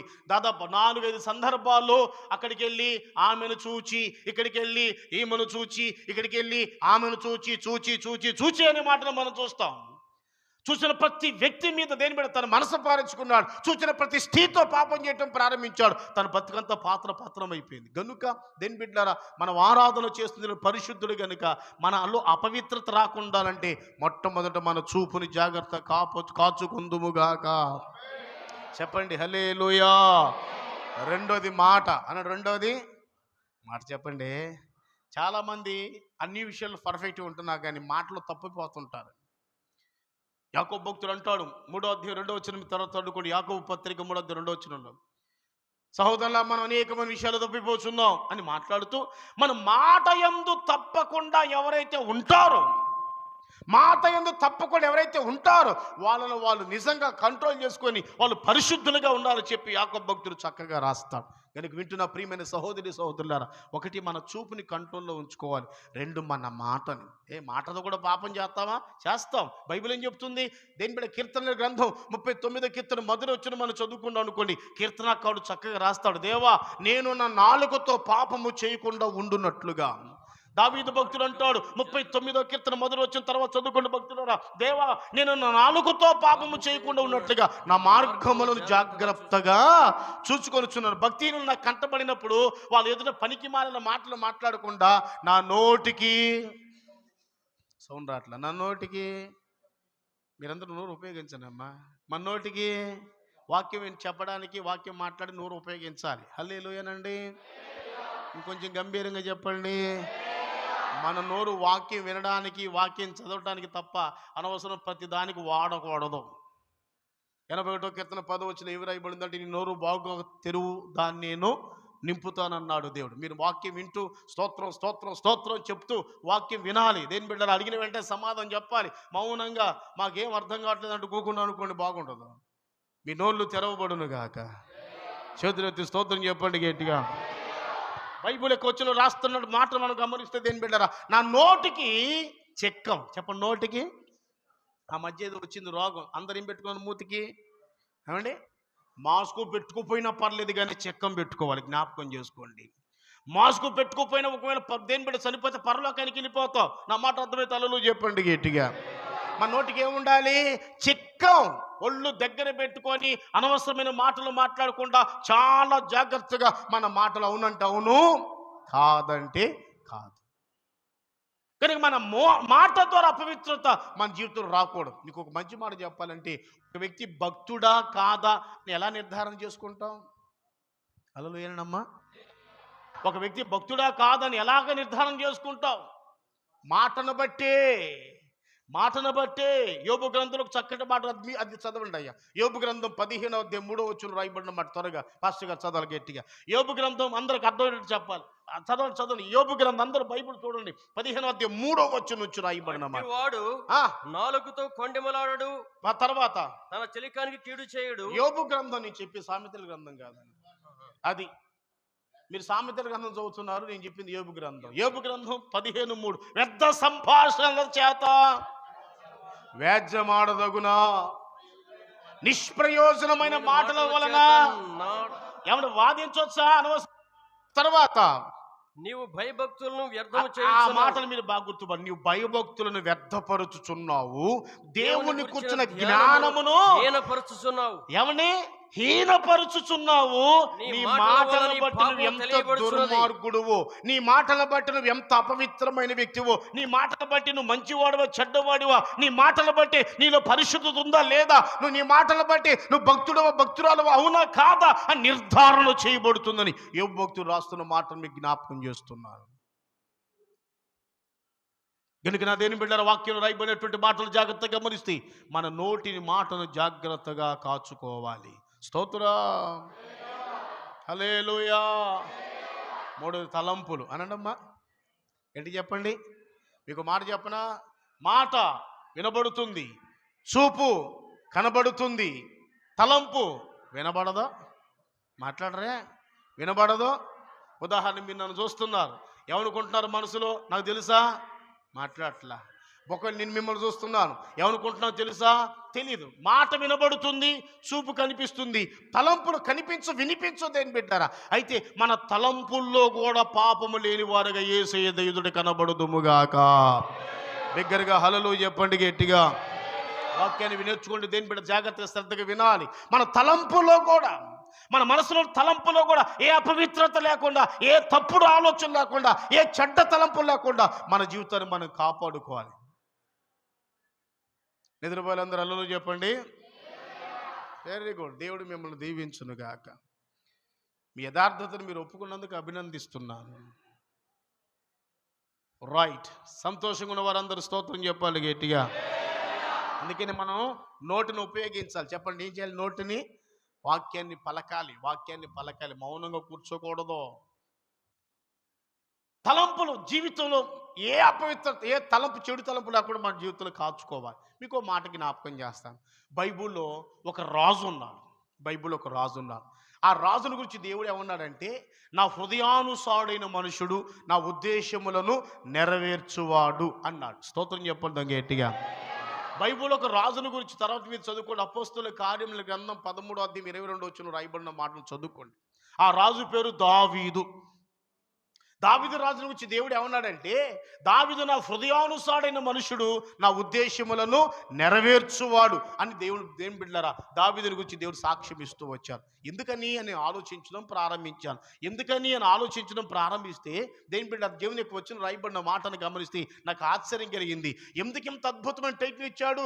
దావీదు నా హృదయానుసారుడైన మనుషుడు, అతను ఉద్దేశం నెరవేర్చువాడు అని దేవుడు దావీదుని గురించి ఇంత గొప్ప అద్భుతమైన స్టేట్మెంట్ ఇవ్వడానికి గల కారణం ఏమయ్యింది అని వాక్యాన్ని చదవటం ప్రారంభిస్తే దేని బిడ్డ ఒక మంచి విషయం దేవుని బిడ్డ నాకు బయలుపరిచాడు దేవుడు. ఒక రోజున దేవుడు దావీదు దగ్గరికి వెళ్ళాడంట. ఎక్కడికి వెళ్ళాడు చెప్పండి అమ్మా? ఎలా వెళ్ళాడు? చెప్పకుండా ఎలా వెళ్ళాడు చెప్పండి? చెప్పకుండా వెళ్ళాడంట. ఎలా వెళ్ళాడు చెప్పండి అమ్మా? మళ్ళీ హల్లెలూయా అంటారు. ఎలా వెళ్ళాడు? నోటితో చెప్పాలి. రెండోది. మూడోది ఏంటంటే ఎప్పుడు వెళ్ళాడు? రాత్రి వేళ వెళ్ళాడంట. రాత్రి వేళ దేవుడు చెప్పకుండానే దావీదు దగ్గరికి వెళ్ళాడంట రాత్రి వేళ. ఉదాహరణకి మీ జీవిత వ్యవస్థ, మీ జీవితంలో దేని బిడ్డారా మీరు ఎలాంటి ఉన్నారు, ఇంటి దగ్గర ఎలాగ ఉంటున్నారో పూర్తిగా మేము తెలుసుకోవాలంటే చెప్పకుండా విజిటింగ్ వచ్చామనుకోండి, యేసు రక్తం జయ, అందరు బతుకులు బయటపడిపోతాయి. నా మాటలు అర్థమై తలలో చెప్పాలి గట్టిగా. అందుకని ఇప్పుడు ఫాస్టర్లు ఏం చేస్తున్నారు, ఎందుకు అక్కడ పోయి వాళ్ళకి గందరగోళం చేయటం అని చెప్పి వచ్చే ముందామా వచ్చేస్తున్నాం మీ ఇంటికంటే అప్పుడు ఎప్పుడైతే పాస్టర్ గారు చెప్తున్నారో చెప్పిన వెంటనే అయ్యగారు రండి అంటున్నాం. అప్పుడు మొత్తం ఎంతో వేగముగా ఇల్లంతా శుభ్రం చేసేసి ఏమండి బెడ్షీట్లు మార్చేసి అంటున్నారా ఆ మూల ఏంటిది మీకు తెలియదు ఏంటి? యేసు రక్తం స్తోత్రం చెప్పండి గట్టిగా. నీట్గా చేసేసి వచ్చేస్తున్నాను అని చెప్పేసరికి రెడీ చేస్తున్నాం. అదే చెప్పకుండా వస్తే ఎక్కడ పెట్టి అక్కడే, ఎక్కడ గ్లాస్ అక్కడే, ఎక్కడ ఇడిసిన బట్టలు అక్కడే. హలో, ఇల్లు ఊడిసేపాడు రోత అంతా. కొంతమంది జీవితాలు అలాగ ఉంటాయి బతుకులు. అదేం బిడ్డారు, దావీదు దగ్గరికి దేవుడు చెప్పకుండా వెళ్ళాడంట రాత్రి. స్తోత్ర. ఏమి రాయబడింది? 17వ కీర్తన 3వ వచనం చదువుకోండి. దేవుడు కీర్తన గ్రంథం 17వ కీర్తన 3వ వచనం ఏమి రాయబడింది అంటే, రాత్రి వేళ నీవు నన్ను దర్శించితివి, నా హృదయాన్ని పరిశోధించితివి, నన్ను పరీక్షించితివి, ఏ దురాలోచన నా యందు నీకు చేతుల తలలో చెప్పాలి గట్టిగా.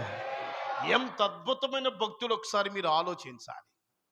దేవుడు దావీదు దగ్గరికి వెళ్ళి చూశాడు, రాత్రి వేళ నీవు నన్ను దర్శించితివి, ఏ దురాలోచన నా యందు నీకు కనబడలేదు, నన్ను పరిశోధించావు, ఎంతగా పరీక్షించినా, ఎంత పరిశీలన చేసినా ఏ దురాలోచన నా యందు నీకు కనిపించలేదు ప్రభువా. ఎంత అద్భుతమైన భక్తులని. అందుకని దేవుని మనసును దోచుకున్నారు. స్తోత్రం చెప్పాలి గట్టిగా. భక్తులందరూ దేవుని మనసును దోచుకున్నారు. మనం బంగారం దోచుకుంటున్నాం, డబ్బు దోచుకుంటున్నాం, పక్కాళ్ళ స్థలాలు దోచుకుంటున్నాం. భక్తులందరూ ఏం దోచుకున్నారో తెలుసా? దేవుని మనసును దోచుకున్నారు. దేవుని మనసులో గొప్ప స్థానం సంపాదించారు. బైబిల్ అంతటిలో పెద్ద రాజు, గొప్ప రాజు ఎవరంటే ఆ స్థానం దావీదుకు మాత్రమే దక్కుతుంది. స్తోత్రం. అంత అద్భుతంగా మాట్లాడడానికి గల కారణం ఏంటంటే సాక్షాత్తు దేవుడిచ్చే స్టేట్మెంట్ ఏంటంటే, రాత్రి వేళ నీవు నన్ను దర్శించావయ్యా, నా హృదయాన్ని పరిశోధించావు, నన్ను పరీక్షించావు. ఎంత పరీక్షించినా ఏ దురాలోచన నా యందు నీకు కానరాలేదు. దేవుడు మనల్ని పరీక్షించినప్పుడు ఏ చెడ్డ తలంపు లేకుండా దేవుని ఎదుట ఉందుముగాక. చేతుల తలలు చెప్పండి. మీ తలంపులన్నీ శుద్ధీకరించబడునుగాక, మీ నోటి మాటలు శుద్ధీకరించబడునుగాక, మీ కంటి చూపులు శుద్ధీకరించబడునుగాక. ఈ కోడికలకు వచ్చిన తర్వాత నువ్వు ఏం కోరుకోవాలో తెలుసా? నన్ను శుద్ధి చేయి ప్రభువా, నా లోపాలు సరిచేయి ప్రభువా, నీకు ఇష్టమైన బిడ్డగా, నీకు నచ్చే బిడ్డగా, నీ వాక్యానుసారంగా నేను బ్రతకాలి ప్రభువా, నీకు ఇష్టమైన బిడ్డగా ఉండాలి ప్రభు, అలా నన్ను మార్చండి అయ్యా అని ఈ ప్రార్థనే తప్ప కాలు నొప్పి అయ్యా స్వస్థపరచండి అయ్యా, అప్పులయ్యా తీర్చండి అయ్యా, ఇలాంటి గొంతెమ్మ కోరికలు మనం కోరకూడదు. దేవుని పాదాల దగ్గరికి వచ్చిన తర్వాత నిన్ను చూసే నేత్రం నాకు కావాలి, నీ స్వరాన్ని వినాలి, నీ మొహాన్ని చూడాలి, నీ స్వరాన్ని వినాలి, నీ దర్శనం చూడాలి ప్రభువా. అటువంటి అద్భుతమైనటువంటి ఆలోచన, ఆ మంట వైరాగ్యంతో మనం భక్తి చేయటం నేర్చుకోవాలి. స్తోత్రం కలుగును గాక. ఎవరు సంపూర్ణమైన స్త్రీలు? ఒకటి, బైబిల్లో మనం చదువుకుంటున్నాం దేని బిడ్డారా, దేవునికి ఇష్టమై సంతోషాన్ని కలిగించే వాళ్ళు సంపూర్ణమైన స్త్రీలు, లేక సంపూర్ణమైన కన్యకలు అని చెప్పి వాక్యాన్ని బట్టి మీకు జ్ఞాపకం చేస్తున్నా. రెండు, పరిశుద్ధమైన జీవితం కలిగిన వాళ్ళు. ఏ అపవిత్రత? దేని ద్వారా? నోటి మాట ద్వారా, చూపు ద్వారా, ఆలోచన ద్వారా. స్తోత్రం చెప్పండి గట్టిగా. నేను మొన్న ఈ సంవత్సరం పాట రాశాను. ఆ పాటలో ఈ మాట ఎక్కడ ఎవరు ఇప్పటివరకు నాకు తెలిసినంత వరకు ఈ మాట ఎవరు కూడా ఆ వర్డ్ రాయలేదు. అందుకే నేను రాయడానికి దేవుడు కృప చూపారు. నీ కృప చొప్పున నా అతిక్రమలను క్షమించు యేసయ్య అని చెప్పి మాట్లాడుతూ, మాట ఎందే కానీ, చూపు ఎందే కానీ, ఆలోచన ఎందే కానీ నీలాగా నన్ను మార్చయ్యా. స్తోత్రం చెప్పండి గట్టిగా. నా మాట ఎలా ఉండాలి? నీలాగే. నా చూపు ఎలా ఉండాలి? నీలాగే. నేను ఎలాగ ఆలోచించాలి? నీలాగే. ఆ పాట రాశాను, ఆ పాట రికార్డ్ చేశాం, యూట్యూబ్లో పెట్టాం. మాట ఎందే కానీ, చూపు ఎందే కానీ, ఆలోచన ఎందే కానీ ఏ అపవిత్రత లేకుండా నా జీవితాన్ని సరిచేయ ప్రభు అని దేవుని పాదాల దగ్గర నన్ను నేను దేని బిడ్డరా సమర్పించుకుంటూ విజ్ఞాపన గీతం, ప్రార్థన గీతం అలా రాయడానికి దేవుడు కృప చూపారు. స్తోత్రం కలుగునుగాక. పరిశుద్ధత, పవిత్రత, పరిశుద్ధత, పవిత్రత. ఎవరో సంపూర్ణ కన్యకలు అనగా ఒకటి, దేవునికి ఇష్టము కలిగి సంతోషాన్ని కలిగించే వ్యక్తులు. రెండు, బైబిల్లోకి వచ్చి రాయబడిన మాటను గమనించినట్లయితే ఏ అపవిత్రత లేని పరిశుద్ధమైన వారు చెప్పి మీకు జ్ఞాపకం చేస్తూ వచ్చాను. స్తోత్రం కలుగునుగాక. మూడు, దేవుణ్ణి ప్రేమించేవాళ్ళు. దేవుణ్ణి ప్రేమించేవాళ్ళు చెప్పండి, దేవుణ్ణి. పరమగీతాల గ్రంథం ఒక మాట మీకు జ్ఞాపకం చేయాలని ఇష్టపడుతున్నాను. పరమగీతాల గ్రంథం 1వ అధ్యాయం 3వ వచనం రాయబడినటువంటి మాట మీరు చదువుకున్నట్లయితే, పరమగీతాల గ్రంథం 1వ అధ్యాయం 3వ వచనం ఏమి రాయబడిందంటే, కన్యకలు నిన్ను ప్రేమించుదురు అని. హల్లెలూయా గట్టిగా. కన్యకలు నిన్ను ఎవరు కన్యకలు? సంపూర్ణమైన కన్యకలు. ఒకటి, దేవునికి ఇష్టము కలిగి సంతోషాన్ని కలిగించేవాళ్ళు, దేవునికి ఇష్టముగా బ్రతుకుతూ సంతోషాన్ని కలిగించేవాళ్ళు కన్యకలు అని చెప్పి మీకు జ్ఞాపకం చేస్తూ వచ్చాను.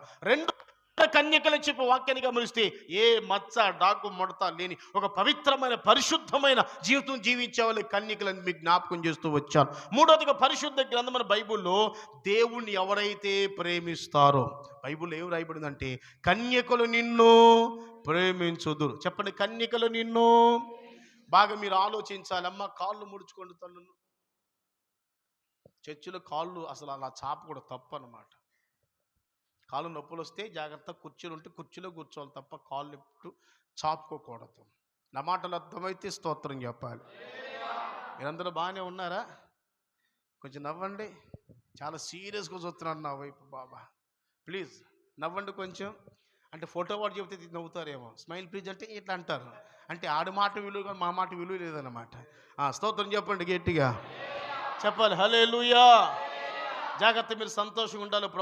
ప్రభు యొక్క మాటలు వినడానికి ఆసక్తిని కనపరచాలి. మూడవదిగా బైబిల్లో చదువుతున్న మాట ఏంటంటే, అక్కడ పరమగీతముల గ్రంథము 1వ అధ్యాయం 3వ వచనం ఏమి రాయబడిందంటే, కన్యకలు నిన్ను ప్రేమించుదురు. చెప్పండి, కన్యకలు నిన్ను. నేను చెప్పే ప్రేమ భౌతిక సంబంధమైనది కాదు. నేను చెప్పే మా ప్రేమ సాధారణమైన ప్రేమగా. దేని బిడ్డారా, దేవుణ్ణి ప్రేమించాలి. దేవుణ్ణి ప్రేమించాలి. బహుశా మీరు అనుకోవచ్చు, దేవుని ప్రేమించుతున్నాం కనుక ఇక్కడికి వచ్చాం పాస్టర్ గారు, దేవుని ప్రేమించకుండా ఎలా రాగలుగుతాం అని చెప్పి మీరు అనొచ్చు. నేను చెప్పే మాట ఏంటంటే, దేవుని ఎలా ప్రేమించాలో తెలుసా? బైబిల్ యొక్క చరిత్రలో రాయబడిన మాట, అన్నింటికంటే అందరికంటే యేసయ్యనే ఎక్కువగా ప్రేమించాలి. ఇంకొంచెం సౌండ్ పెట్టి చెప్పండి. ఎలాంటి ప్రేమ కావాలి యేసయ్యకి? అన్నింటికంటే అందరికంటే. చెప్పండి, అన్నింటికంటే అందరికంటే ఎక్కువగా యేసయ్యను ప్రేమించాలి. ఈనాడు అలాగే యేసయ్యని ప్రేమించే వాళ్ళు ఎవరున్నారు ఒకసారి ఆలోచించండి. భార్యను ప్రేమించే వాళ్ళు ఉన్నారు, బిడ్డలను ప్రేమించే వాళ్ళు ఉన్నారు, డబ్బుని ప్రేమించే వాళ్ళు ఉన్నారు, ఆస్తిని ప్రేమించే వాళ్ళు ఉన్నారు, సౌందర్యాన్ని, అందాన్ని ప్రేమించే వాళ్ళు ఉన్నారు. చిన్న మచ్చొస్తే మొహం మీద తట్టుకోలేరు వీళ్ళు. అయ్యో నా గ్లామర్ తగ్గిపోతుందే. పెంచుకో గ్లామర్ పెంచుకో. నరకం బాగా అగ్ని బగబగ మండు సిద్ధపడుతుంది నీ కోసం. చేతులు తలలో చెప్పు గట్టిగా. ఈనాడు చాలా మంది దేని బిడ్డారా, దేవుని కంటే కన్యకులు నిన్ను ప్రేమించుదురుగాక అంటే వాళ్ళు ఎలా ప్రేమించారంటే, దేని బిడ్డారా, దేవుని కంటే ఎక్కువ దేనిని ప్రేమించలా. ఈ లోకంలో అందరికంటే అన్నింటికంటే దేవుణ్ణి ప్రేమిస్తూ వచ్చారు. దేవుణ్ణి ఎలా మనం ప్రేమించాలంటే అలాంటి ప్రేమ ప్రేమించాలి. యేసుక్రీస్తు ప్రభువారు దేని బిడ్డరా, ఆయన చనిపోయి పునరుద్ధానుడికి తిరిగి లేచిన తర్వాత యోహాను సువార్త 21వ అధ్యాయం తర్వాత చదువుకోండి. పేతురుతో శిష్యులందరూ కూర్చున్నప్పుడు యేసు ప్రభువారు 3 సార్లు ఇదే ప్రశ్న అడుగుతారు. ఏమని? సీమోను కుమారుడైన పేతురు, నన్ను ప్రేమిస్తున్నావా అని. నన్ను ప్రేమిస్తున్నావు అంటే, అయ్యా నిన్ను తప్ప ఇంకెవరిని ప్రేమిస్తాను ప్రభు, నీకు తెలుసుగా అన్నాడు. మనలో ఒక నిమిషం ఆగాడు దేవుడు. నిజంగా చెప్పను, అన్నీ ప్రేమిస్తున్నావా అన్నాడు. స్తోత్రం చెప్పండి. మీరు చెప్పండి, నిజంగా నేను యేసయ్యనే ప్రేమిస్తున్నాను భక్తులందరూ చెప్పండి హల్లెలూయా అనండి గట్టిగా. అన్ని అబద్ధాలే. యేసయ్యని ప్రేమిస్తే గాజులు ఎందుకు వేసుకుంటారు? యేసయ్యని ప్రేమిస్తే బంగారం ఎందుకు పెట్టుకుంటారు? యేసయ్యని ప్రేమిస్తే మళ్ళీ దరిద్ర తాళ్ళు ఎందుకు ఉంటాయి? యేసయ్యని ప్రేమిస్తే ముక్కులకి చెవులకి ఎందుకు ఉంటాయి? మాట్లాడలా. హల్లెలూయా చెప్పరే, గట్టిగా చెప్పాలి. నిజంగా యేసుని ప్రేమించే వ్యక్తివైతే ఎంతగా పరిశుద్ధాత్మది తన వాక్యం ద్వారా నీతో మాట్లాడుతున్నాడు. అలంకారం ఉండకూడదు, వాటి మీద పిచ్చి నీకు ఉండకూడదు, వాటి మీద ఆలోచన నీకు ఉండకూడదు, అవి తీసేయి అని ప్రభు ఎన్నో సందర్భాలు చెబుతూ ఉంటే మరి అవి తీయకుండా పెద్ద భక్తురాల్లాగా బయలుదేరి యేసుని ప్రేమిస్తున్నాను, అబ్బో ప్రేమికురాలు బయలుదేరింది రా స్వామి. స్తోత్రం. తలలు పైకి ఎత్తాను, మరి సిగ్గుపడిపోతే ఎలాగా? హలో ఏనండి గట్టి. నువ్వు దేవుణ్ణి ప్రేమించే వ్యక్తి ఎలా ప్రేమించాలి? అందరికంటే, అన్నింటికంటే. అనండి గట్టిగా, అందరికంటే. అందరికంటే ప్రేమిస్తున్నావా? అటువంటి ప్రేమ కావాలి. మనం ఏం చేస్తున్నావు? అన్ని ప్రేమించిన తరువాత నిన్ను కూడా ప్రేమిస్తాను ప్రభు అని చెప్పి చేస్తున్నావు. అటు లోకాన్ని ప్రేమిస్తున్నావు, ఇటు దేవుని ప్రేమిస్తున్నావు. అటు లోక సమయ వాటిని ప్రేమిస్తున్నావు, ఇటు దేవుని ప్రేమిస్తావు. అలాంటి ప్రేమ అవసరం లేదు దేవునికి. ఎంగిలి ప్రేమ అంటారు దాన్ని. ఒకప్పుడు దేవుడు అంటే తెలియనప్పుడు దేవుని దగ్గరికి రాకమునుపు ఇదే శాశ్వతమని ఈ లోక సంబంధ కార్యక్రమాలు కొనసాగుతూ వచ్చాం. మనం యేసు దగ్గరికి వచ్చిన తర్వాత అసలు నిజమేంటో సత్యమేంటో అన్ని మనం తెలుసుకున్న తర్వాత ఒకే ఒక మాట చెప్పాల్సిన మాట ఏంటంటే, యేసు దగ్గరికి వచ్చిన తర్వాత, భక్తిని ప్రారంభించిన తర్వాత దేవుని కొరకే బ్రతకాలి, దేవుని కొరకే చావాలి. చప్పట్లు కొడుతూ ప్రభువుని గర్భ. హల్లెలూయా. దేవుని కొరకే బ్రతకాలి. చెప్పండి, దేవుని కొరకే చావాలి. ఆ తీర్మానం ఏమైంది? ఎటువంటి తీర్మానంతో, ఎటువంటి ప్రతిష్టతో నువ్వు భక్తిని ప్రారంభించావు? నీ సమర్పణ ఎక్కడ? నీ త్యాగం ఎక్కడ? ఒకప్పుడు త్యాగము, ఒకప్పుడు సమర్పణ, ఒకప్పుడు వైరాగ్యం. ఇప్పుడు లేదే. రాజీ పడిపోతున్నావు లోకంతో, లోకంలో పెనవేసుకెళ్ళిపోతున్నావు. లోకంలో దేని బిడ్డలారా మొత్తానికి దేవునికి వచ్చేటువంటి ప్రేమ తగ్గిపోతా ఉంది, మనుషుల మీద ప్రేమ పెరిగిపోతా ఉంది. ఒకప్పుడు నాకు భార్య వద్దు, పిల్లలు వద్దు, భర్త వద్దు, ఆస్తి వద్దు, బంగారు వద్దు, డబ్బు వద్దు, ఏమొద్దు, యేసయ్య పాట పాడమంటే నీ ఉంటే నాకు చాలు యేసయ్య, నీ వెంటే నేను ఉంటాను యేసయ్య అని పాడావు. ఇప్పుడు అవి ఉంటే తర్వాత వత్తన ప్రభు నీ అంటాను పాడుతున్నావు. నీ జీవితం ఎంత దారుణం అయిపోయిందో, ఎంతగా పడిపోయావు, ఎంత వెనకబడిపోయావు, ఎంత దిగజారిపోయావు ఒకసారి మీరు ఆలోచించాలి. నా మాటలు అర్థమైతే చేతులెత్తి స్తోత్రం చెప్పండి గట్టి. యేసుకి ఎటువంటి ప్రేమ కావాలో తెలుసా? అందరికంటే, అన్నింటికంటే. అనండి గట్టిగా. ఈ మాట ప్రింట్ అయిపోవాలి మీ గుండెల్లో. హల్లలో చెప్దాం గట్టిగా. ఈ మాట గుండెల్లో ప్రింట్ అయిపోవాలి. నేను బిడ్డలారా, నేను చెప్పే ఒకే ఒక్క మాట, నేను బోధించే బోధన దాని సారాంశం ఏంటంటే 2 విషయాలు చెప్తాను. అందరికంటే, అన్నింటికంటే యేసుని ప్రేమించే వ్యక్తిగా నీవు ఉండాలి. ఇంకొక మాట కూడా చెప్పాలంటే, యేసే కొరకే బ్రతకాలి, యేసే కొరకే చావాలి. చేతులెత్తి స్తోత్రం చెప్పాలి. అది నిజమైన క్రిస్టియానిటీ అంటే, అది నిజమైన దైవభక్తి అంటే. ఆలోచించండి భక్తులు, ఒకసారి ఆలోచించండి. అన్నీ ప్రేమిస్తూ రాకూడదు. మీకు ఒక మాట జ్ఞాపకం చేయాలని ఇష్టపడుతున్నాను. బైబిల్లో భక్తులందరూ దేవుని ఎంతగా ప్రేమించారు తెలుసా? అందరికంటే, అన్నింటికంటే. చెప్పండి, అందరికంటే. స్తోత్రం చెబుదామా? దేవుడు అబ్రహాముని టెస్ట్ చేశాడు, మనందరికీ తెలిసిన చరిత్రే. ఆదికాండం 22వ అధ్యాయంలోకి రండి ఒకసారి, తర్వాత చదువుకోండి. దేవుడు అబ్రహాముని టెస్ట్ చేశాడు. ఎందుకు టెస్ట్ చేశాడు? అసలు వీడు నా మీద మనసు ఉంటుందా? నేను ఇచ్చిన వాటిని ప్రేమిస్తాడా? నన్ను ప్రేమిస్తాడా? నేను ఇచ్చిన వాటిని ప్రేమిస్తాడా అని దేవుడు అబ్రహాం టెస్ట్ చేశాడు. ఏమన్నాడు? అబ్రహామా అని వచ్చాడు. చిత్తం ప్రభువా, నేను సిద్ధంగా ఉన్నాను ప్రభు, చెప్పండి అయ్యా. ఏం లేదులే కానీ నీకు ఒక్కడైనా నీవు ప్రేమించే. వింటున్నారండి ఈ మాటలు? ఏమండి ఎందుకు పడుతున్నాడు చెప్పమంటారా? ఏదో సామెతను చూసారా? మూడిగ నక్క మీద తాటికాయ జంకాయ, సో ఏదో కాయ మొత్తాన్ని. స్తోత్రం చెప్పండి గట్టిగా. ఇప్పుడు అసలే లేక పుట్టాడు కొడుకు ఇస్సాకు. ఇప్పుడు ఆ ఇస్సాకుని అబ్రహాం నీ కొడుకుని తీసుకొచ్చి ఇచ్చేసేయి అని డైరెక్ట్ మాట్లాడుకుంటూ దేవుడు ఏమంటాడు తెలుసా? ఇంకా నీకు ఒక్కడై ఉన్నా నీవు ప్రేమించే. నువ్వు ఒక్కడై ఉన్నా అంటే అర్థం ఏంటి? దేని బిడ్డరా? ఇంకా ఏదేమో దేని బిడ్డ మండుసలు పొయ్యిలో పెట్రోల్ వేసినట్లుగా మొత్తానికి ఆ వ్యక్తిని టెస్ట్ చేయడానికి, పరీక్షించడానికి దేవుడు పలికిన మాట ఏంటంటే, నీకు ఒక్కగానొక్కడై ఉన్నా నీవెంతగానో ప్రేమించే. నీ కుమారుని ఇస్సాకుని మోరియా పర్వతం మీద తీసుకుని వెళ్ళి అక్కడ ఒక స్థలంలో నాకు దహన బలి అర్పించాయి అన్నాడు. అంటే ఇప్పుడు అబ్రహాం ఏం చేయాలి? ఆ ఒక్కగానొక కొడుకుని తీసుకెళ్ళిపోయి తన చేతులతో తానే తన చేతులతో తానే ముక్కలుగా నరికి దేని బిడ్డ బలి అర్పించాలి. చేస్తే అయిపో అని చెప్పినప్పుడు మారు మాట మాట్లాడాల. కనీసం భార్యతో కూడా ఒక మాట కూడా చెప్పాలి. ఎందుకు చెప్పలేదు భార్యతో? ఈ స్త్రీలందరూ బలహీనులు, దరిద్రం. అలా మీరు కదమ్మా స్తోత్రం చెప్పరు, గట్టిగా చెప్పాలి. అన్నిటికీ కారణం ఎవరండి? మీరు తక్కువ వాళ్ళు కాదమ్మో, మీరు తక్కువ వాళ్ళు కాదు బాబోయ్. కొంపలు నాశనం కావాలన్నా మీరే, కొమ్మలు బాగు చేయాలన్నా మీరే, సంఘం నాశనం కావాలన్నా మీరే. సీరియస్ చూస్తున్నారు బాబా. హల్లెలూయానండి గట్టిగా. అన్నిటికీ మీరే. అందుకని అబ్రహాముతో దేవుడు మాట్లాడినప్పుడు ఒకవేళ తన భార్యతో ఒకవేళ మాట్లాడి చెప్తే ఇదిగో దేవుడు మరి ఇస్సాకును ఇవ్వమంటున్నాడు అని అంటే కుదరదా, నా బిడ్డని ఇవ్వనని చెప్పి మళ్ళీ అడ్డగెత్తదేమో ఉద్దేశంతో అబ్రహాము తన భార్యతో కూడా ఏ మాత్రం చెప్పకుండా తన పని వాళ్ళతో చెప్పి మొత్తానికి బయలుదేరి వెళ్ళిపోయి తన కుమారుని బలి ఇవ్వడానికి వెనకంజ వేయలేదు. స్తోత్రం. తలలో పైకెత్తి ఒక మాట హల్లెలూయా చెప్పండి. నేను మిమ్మల్ని అడుగుతున్న ప్రశ్న, ఒకవేళ అదే దేవుడు మీ దగ్గరికి ఎవరి దగ్గరికైనా వచ్చి నా కుమారి నీ బిడ్డనిచ్చేయి, నా కుమారుడా నీ బిడ్డనిచ్చే అంటే ఎంతమంది ఈరోజు సిద్ధంగా ఉన్నారు? చేతులు ఎత్తండి. మీరు ఎత్తారంటే అబద్ధం ఆడుతున్నారు అర్థం అన్నమాట. అది అంత సమర్పణ, అంత త్యాగం ఎవడుకుంది?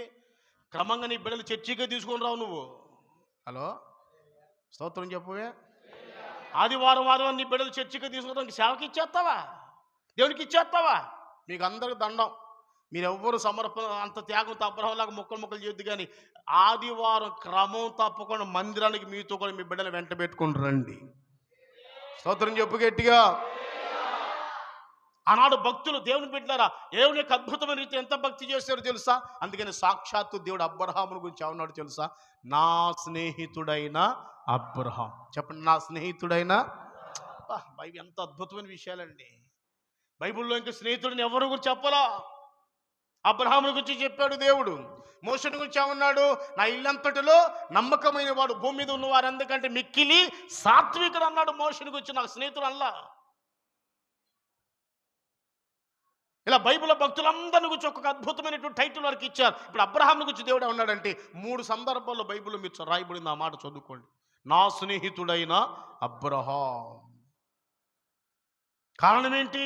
దేవునికి స్నేహితుడిగా మార్చబడ్డారు. అంత అద్భుతమైన బిరుదు సంపాదించడానికి గల కారణం ఏంటంటే దేని బిడ్డలారా వాళ్ళు దేవుణ్ణి ప్రేమించారు తప్ప దేవుడు ఇచ్చిన వాటిని ప్రేమించలా. హలో మీకు అర్థమైన భాషలు చెబుతాను. స్తోత్రం చెప్పండి. ఉద్యోగం నీకు ఎవరిచ్చింది? ఉద్యోగం ఎవరిచ్చారు? దేవుడు. వ్యాపారం ఎవరిచ్చారు? దేవుడు. భర్తను ఎవరిచ్చారు? దేవుడు. భార్యను ఎవరిచ్చారు? దేవుడు. బిడ్డలను ఎవరిచ్చారు? దేవుడు. ఎవరిని ప్రేమిస్తున్నావు? దేవుణ్ణే కాదు. పిల్లలు సంకలు పెట్టుకుని నా బంగారం అబ్బు ఇంకా ఆడుకోవడం సరిపోతుంది. ఏ గారికి ఈ అమ్మగారికి ఇంట్లోంచి రావట్లా, వాక్యం వింటలా, ప్రార్థన చేసుకోవట్లా, ఆరాధనలో కొడుకోవట్లేదు. ఎందుకంటే మనకి ఎక్కువైపోయాయి. హలో మీరు ముసిముసిన వాళ్ళకి అర్థమేంటి? నాకేం అర్థం కావట్లా. 2 చేతులు స్తోత్రం చెప్పాలి గట్టిగా. మన ఈ మధ్య ఒక కుటుంబం మన చర్చికి వస్తూ ఉన్నారు. ఎందుకు వచ్చారంటే వివాహమై 7 సంవత్సరాలు అవుతుందని పిల్లలు లేరండి, ఎన్నో నోములు వ్రతాలు చేసాము కానీ ఫలితం లేదు, ఎవరో చెప్పారు చర్చికి వెళ్ళమని వస్తున్నామండి అని అంటే మొత్తానికి నేను చెప్పానమ్మా నమ్మకంగా రండి, దేవుని విడిచిపెట్టదు, కృతజ్ఞత కలిగి ఉండండి, దేవుడు అద్భుతం చేస్తారమ్మా అని చెప్పని ప్రార్థన చేశాం. సరిగ్గా 3 నెలల్లో దేవుడు గర్భం తెరిచి చక్కని బిడ్డనిచ్చాడు. స్తోత్రం. మగబిడ్డని చెప్పండమ్మా. ఆ బిడ్డ లేనప్పుడు ప్రతి ఉపవాస ప్రార్థనకి అందరికంటే ముందు వాళ్ళు ఉండేవాళ్ళు, ప్రతి కృతజ్ఞత కొడికి వాళ్ళే ఉండేవాళ్ళు, ప్రతి ఆరాధనకి ముందు వాళ్ళే ఉండేవాళ్ళు. అడుగుతారంటే అవసరం కాబట్టి మాట్లాడాలి, అవసరం కనుక వాళ్ళే ఉండేవాళ్ళు. మొత్తానికి దేవుడు గర్భం తెరిచాడు, దేవుడు చక్కని కుమారుడు పుట్టేశాడు. మొత్తానికి దాదాపు వరకు 6 నెలలు అయిపోయాయి. సరే 6 నెలల వరకు రావట్లేదంటే పసిబిడ్డతో ఒకవేళ ఏమన్నా బాలింత కాబట్టి ఏమో రాలేదంటే దానికి ఒక న్యాయం ఉంది. 6 నెలలు అయిపోయింది, సంవత్సరం అయిపోయింది, 2 సంవత్సరాలు అయిపోయింది, 3వ సంవత్సరం వచ్చింది పిల్లకి, చర్చికి రావట్లా. ఏమంటే ఈ పిల్లోడితో కుదరట్లేదండి పాస్టర్ గారు, మాట్లాడట్లా. ఈ పిల్లోడితో ఇప్పుడు ఆమె రావాలంటే పిల్లోడు లేకుండా పోవాలి, అంతేగా. అలా చూస్తారండి మీరు, అని అర్థం అంతే కదండి. ఆమె రావాలంటే బిడ్డలు లేకుండా పోవాలి. ఈ పిల్లోడంటే నాకు అడ్డం, వద్దాం అనుకుంటే కుదరలేదండి అన్న. ఏం జరిగిందో నాకు తెలియదు. దేని బిడ్డ ఆమె నర్సు అన్నమాట. ఏం జరిగిందో తెలీదు. నర్సు కాబట్టి ఎలాగా మందులు వాడాలో, ఎలాగా అవి ఏంటవి ఆ బిడ్డలకి ఏమేమి బలమైన ఆహారం పెట్టాలో తెలుసు కాబట్టి మొత్తం పెట్టేసింది. వాడు మూడు సంవత్సరాలకి దేని బిడ్డారా ఒక పిల్ల ఏనుగులా తయారైపోయాడు. ఎందుకంటే బలమైన ఆహారం పెట్టేశాడు. ఆ వయసుకు తగ్గ దేహం కాకుండా వయసుకు మించిన దేహం వచ్చేసరికి వాడికి ఆయాసం వచ్చి ఊపిరాడు చచ్చిపోయాడు. ఊపిరాడకుండా మాట్లాడరా, ఊపిరాడకుండా సౌండ్ రావట్లా మీకు? మీరు ఫీల్ అవ్వమాకండి. మీరు ఫీల్ అయిపోతే ఎలాగా? దేవుని పనిష్మెంట్ అంత తీవ్రంగా ఉంటుంది. దేవుని బిడ్డ జ్ఞాపకం చేసుకోండి. మన జీవితంలో దేవుణ్ణి మనం ప్రేమించాలి. స్తోత్రం.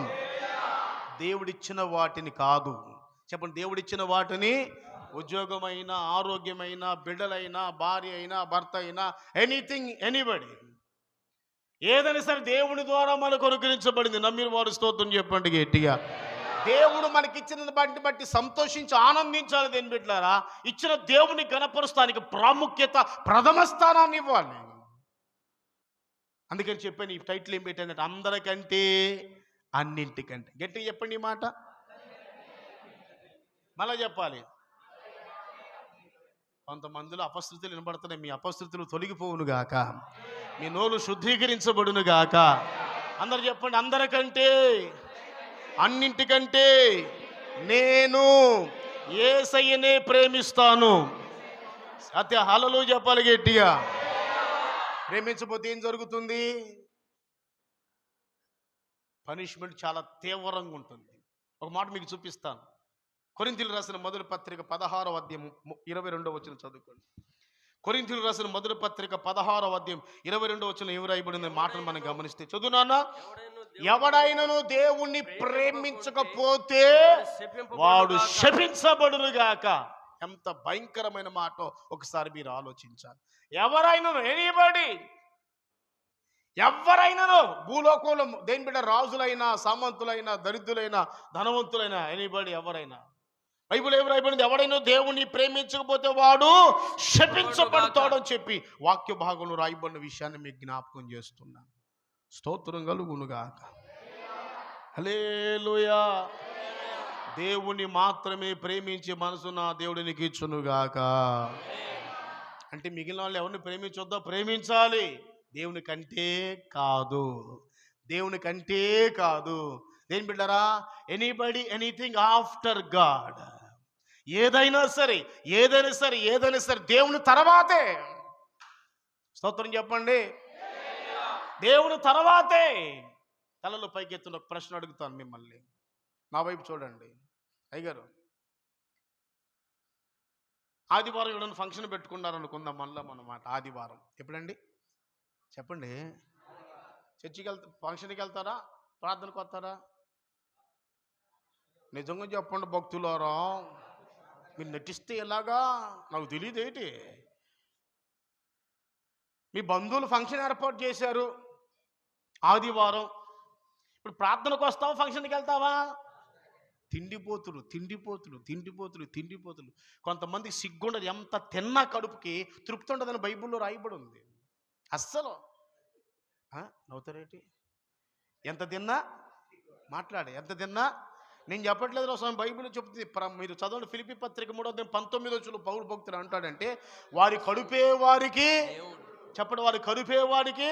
నేను అనుకుంటాను కొంతమందికి వచ్చి వీళ్ళకి పని పాట ఏముండదు, ఎవడు బోవు పెడతారని చూస్తుంటారు కొంతమంది సిగ్గు లేకుండా. ఎవడు ఫంక్షన్ ఏర్పాటు చేస్తారా, ఎవడు బోవు పెడతాడా, ఎప్పుడు వెళ్ళిపోదామని చూస్తుంటారు. వాళ్ళకి ప్రార్థనకు రమ్మంటే నీరసంగా ఉందండి, ఒంట్లో బాగలేదండి, నేను తలనొప్పిగా ఉందండి, అందుకని రాలేదని చెప్తారు. భోజనానికి వెళ్ళమంటే అసలు నీరసం ఉండదు, పరిగెత్తుతారు. స్తోత్రం. వారి కడుపే వారికి నాశనమే వాళ్ళ అంతమని బైబిల్లో రాయబడింది. నాశనం వాళ్ళ అంతమని బైబిల్లో రాయి. గనుక నువ్వు ఒక మాట చెప్పాలి. నీ బంధువులని, నీ స్నేహితులని ఈ రోజు నుంచి ఎవరైనా ఆదివారం ఫంక్షన్ ఏర్పాటు చేసి రావాలమ్మా మీరు తప్పనిసరిగా అంటే మీరు ఏం చెప్పాలి తెలుసా? ఐఎమ్ వెరీ సారీ, దేవుని ఆరాధన దూరం చేసుకుని నేను రాలేను అని చెప్పాలి.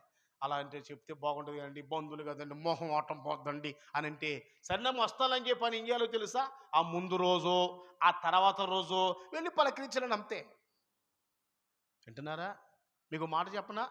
నా సొంత తమ్ముడి పెళ్ళికి నేను వెళ్ళలేదు. నా సొంత తమ్ముడి పెళ్ళి. హలో భక్తులారా, స్తోత్రం చెప్పాలి. నా సొంత తమ్ముడు పెళ్ళి, నా తర్వాత నా తమ్ముడు, వాడి పెళ్ళి, నేను సేవకి వెళ్ళిపోయాను. అసలు నీ సేవకి వెళ్ళని చెప్పి ఇక్కడ దాకా కోపంతో ఉన్నాడు వాడు.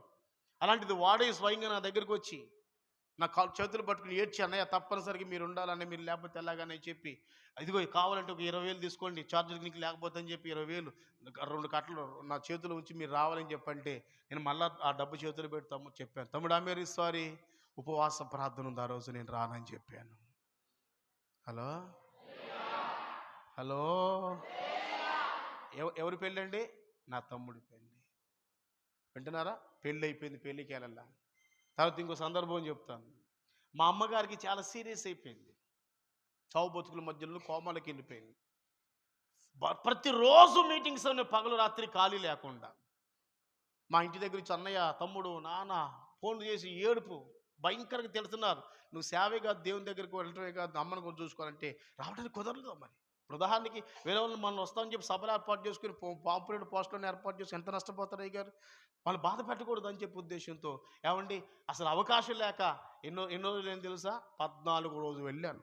హాస్పిటల్లో పెట్టిన 14 రోజు వెళ్ళి, ఆ రోజు ఖాళీ ఉంటే అప్పుడు వెళ్ళి పలకరించి ప్రార్థన చేసి వచ్చాను. హలో, స్తోత్రం చెప్పరే. అదేంటి పాస్టర్ గారు వెళ్ళకూడదా? వెళ్ళొచ్చు, తప్పులేదు, వెళ్ళొద్దని అంటలేదు. కానీ దేవుని పనిని ప్రక్కన పెట్టి వెళ్ళకూడదు. కొంతమంది ఆదివారం రాలేదంటమ్మా అని అడిగితే ఏమంటారంటే, ఏమండి ఒంట్లో బాగాలేదు చూడడానికి వెళ్ళానండి, లేకపోతే యాక్సిడెంట్ అయింది చూడడానికి వెళ్ళానండి. నేను అడిగే ప్రశ్న ఏంటంటే, సరే నీ బంధువులకు ఒంట్లో బాగలేదు, ఆదివారం చర్చికి మానేసి వెళ్ళావు, వాడు బాగుపడ్డా? చెప్పరే, మాట్లాడండి. అర్థమవుతుందా నా భాష? స్తోత్రం చెప్పండి. మీ బంధువుల కుటుంబంలో ఎవరైనా మీకు ఒంట్లో బాగలేదు, అనారోగ్యంతో ఉన్నారు, నువ్వు ఆరాధన మానేసి వెళ్ళి వాళ్ళని లేపావా? చెప్పండి, వాడు బాగు చేసావా? ఒకవేళ నువ్వు బాగు చేసేవారు నీకుంటే వెళ్ళు, లేపిరా, తప్పులేదు. వాడికి యాక్సిడెంట్ అయింది వెళ్ళాను, ఓకే, యాక్సిడెంట్ అయింది, వాడికి దెబ్బలు తగిలే, మంచిది నేను అంటున్నాను. నువ్వు వెళ్ళి యాక్సిడెంట్ అయినట్టు వ్యక్తికి ఆదివారం ఆరాధన మానేసి వెళ్ళటం వల్ల వాడి గాయాలు తగ్గాయా? మాట్లాడండి, సౌండ్ రావట్లా. మరి ఇంత లోతుగా ఆలోచిస్తే భక్తిని కాపాడుకుంటాం. స్తోత్రం చెప్పాలి. మిగిలిన టైంలో ఎక్కడికి వెళ్ళరు వీళ్ళు, ఆదివారం వెళ్ళిపోతుంటారు. ఆదివారం ఫంక్షన్లు, ఆదివారం విజిటింగ్లు, ఆదివారం ఏదేమిటి ద్రోగులు పరామర్శించడం. అంటే ఇప్పుడు ఎవరిని ప్రేమిస్తున్నారు వీళ్ళు? లోకాన్ని, లోక సంబంధ వాటిని ప్రేమిస్తున్నారు, మనుషుల్ని ప్రేమిస్తున్నారు, మనుషుల యొక్క భావబాంధవ్యాన్ని ప్రేమిస్తున్నారు. నా దేని బిడ్డలారా, పరిశుద్ధ గ్రంథమైన బైబిల్లో యేసుక్రీస్తు ప్రభు ఏం చెప్పారు తెలుసా? నాకంటే ఎవడు దేనిని ప్రేమించిన వాడు నాకు పాత్రుడు కాదు. నా మాటలు అర్థమైతే స్తోత్రం చెప్పాలి గట్టిగా. లూకా సువార్త 14:27-28 వచ్చిన నుంచి మీ తర్వాత చదువుకోండి దేని బిడ్డలారా. బైబిల్ సాక్షాత్తు ప్రభుని యేసుక్రీస్తు ప్రభు వారు చెప్తారు. లూకా సువార్త 14:27-28 వచ్చిన మీరు చదువుకున్నట్లయితే, నన్ను ఎవరైనా నన్ను వెంబడించినట్లయితే తన శిలువను ఎత్తుకుని ప్రతిదినం నన్ను వెంబడించాలని మాట్లాడుతూ, తల్లినైనను, తండ్రినైనను, భార్యనైనను, బిడ్డలైనను, అక్కచెల్లెలైనను, ఆస్తులైనను, భూములైనను నాకంటే ఎక్కువగా ప్రేమించువాడు నాకు పాత్రుడు. భక్తులందరూ స్తోత్రం చెప్పాలి గట్టిగా. ఆస్తిని, ప్రాణాన్ని కూడా నువ్వు ప్రేమించుకుని దేవుని కంటే ఎక్కువగా, అది దాని అర్థం. బైబిల్ ఒక పాస్టర్ గారు, సీనియర్ గారు, దైవజనుడు, ఆ రోజులు గొప్ప అద్భుతమైన సేవ చేసినటువంటి గొప్ప దేని బిడ్డ సేవకుడు. ఆ ప్రార్థన, మా మినిస్ట్రీ పేరు తెలుసా? సిలోహు మినిస్ట్రీ. చెప్పండమ్మా, మాట్లాడాలి గట్టిగా, హల్లెలూయా చెప్పాలి. సిలోహు మినిస్ట్రీ పెట్టాడు, గొప్ప దైవజనుడు, మోస్ట్ సీనియర్ అనమాట. 2 కొడుకులు ఉన్నారు మనోడికి. ఎంతమంది అండి?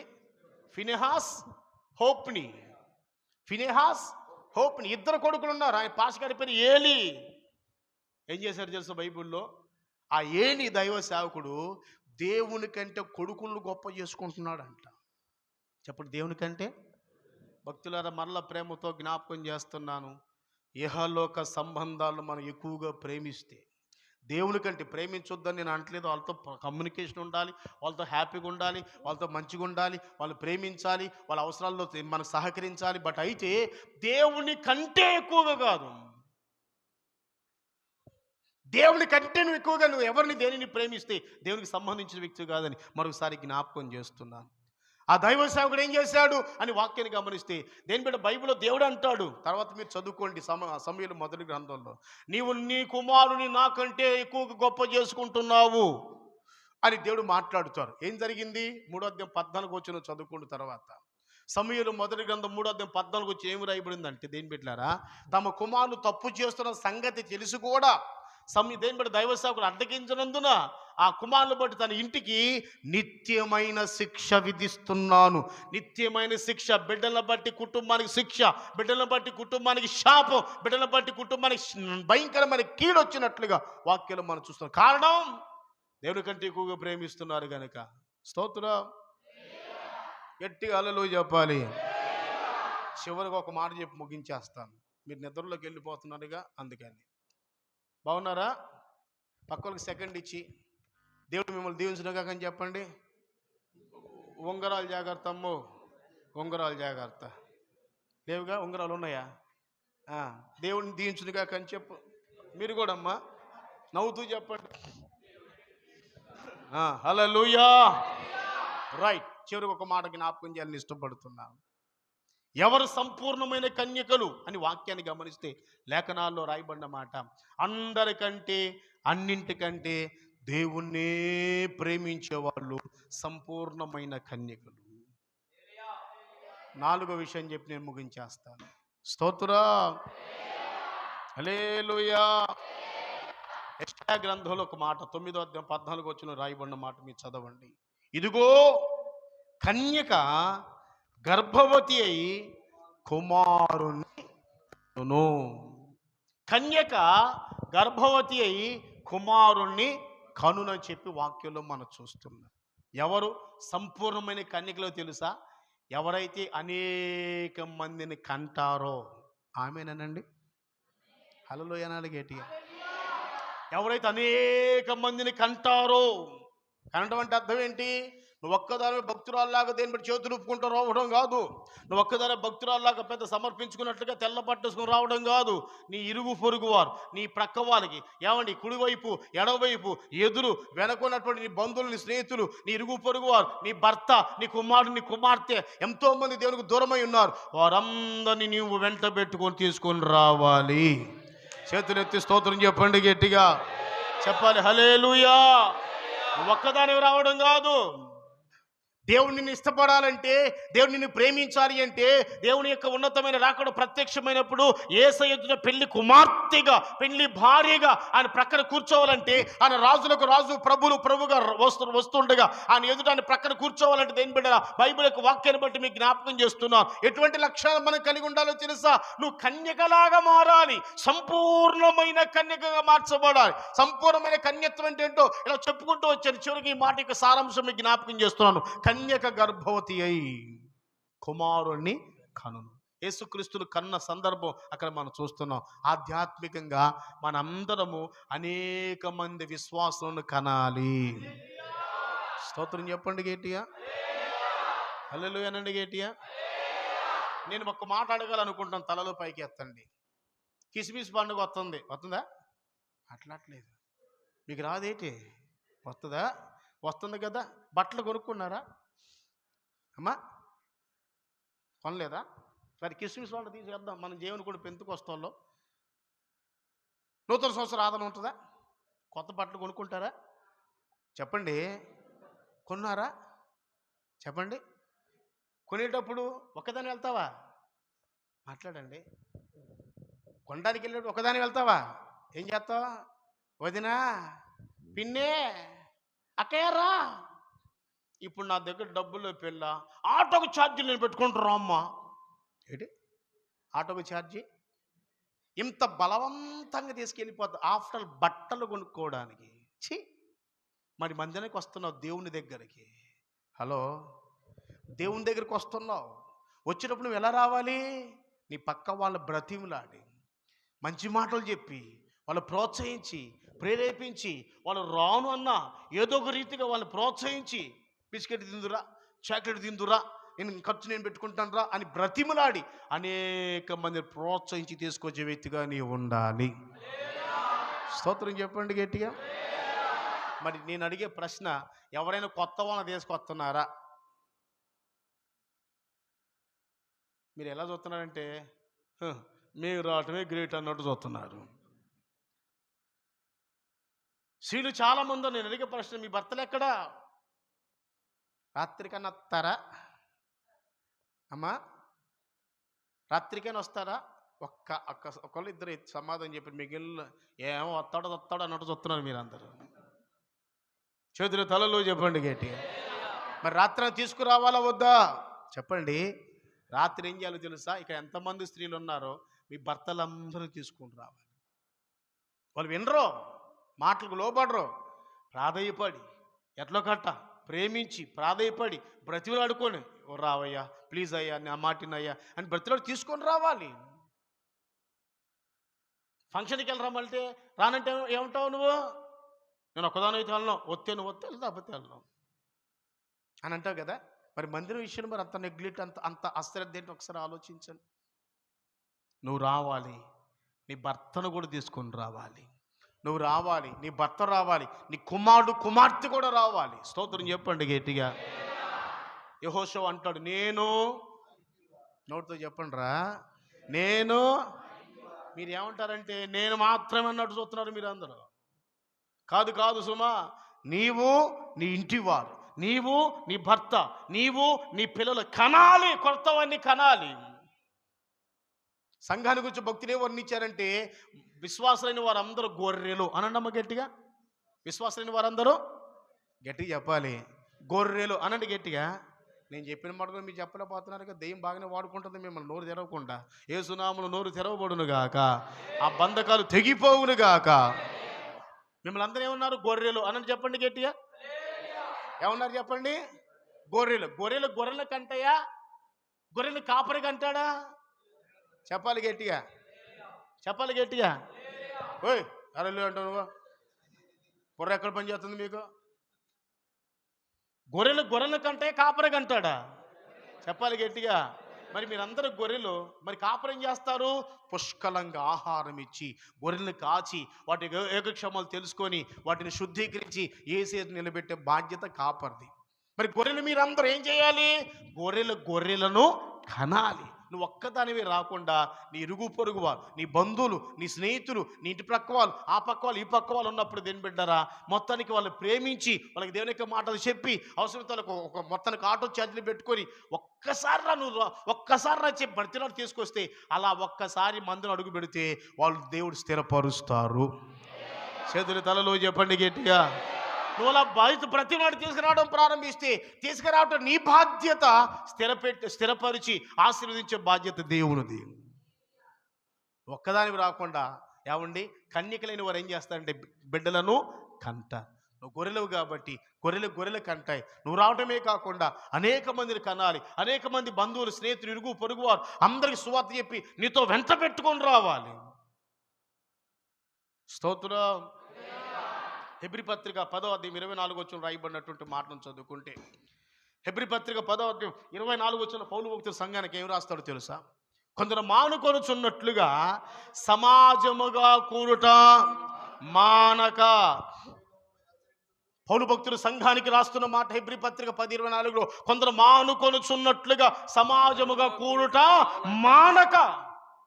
ఏం చేయాలి? ఒకరినొకరు హెచ్చరించుచు. భక్తులందరూ చూడాలి, ఒకరినొకరు హెచ్చరించుకోవాలి, ఒకరినొకరు పురికొల్పుకోవాలి. స్తోత్రం. కొంతమంది అక్కలు ఏమంటారంటే నేనేం ఈరోజు రాలేకపోతున్నాను అంటారు.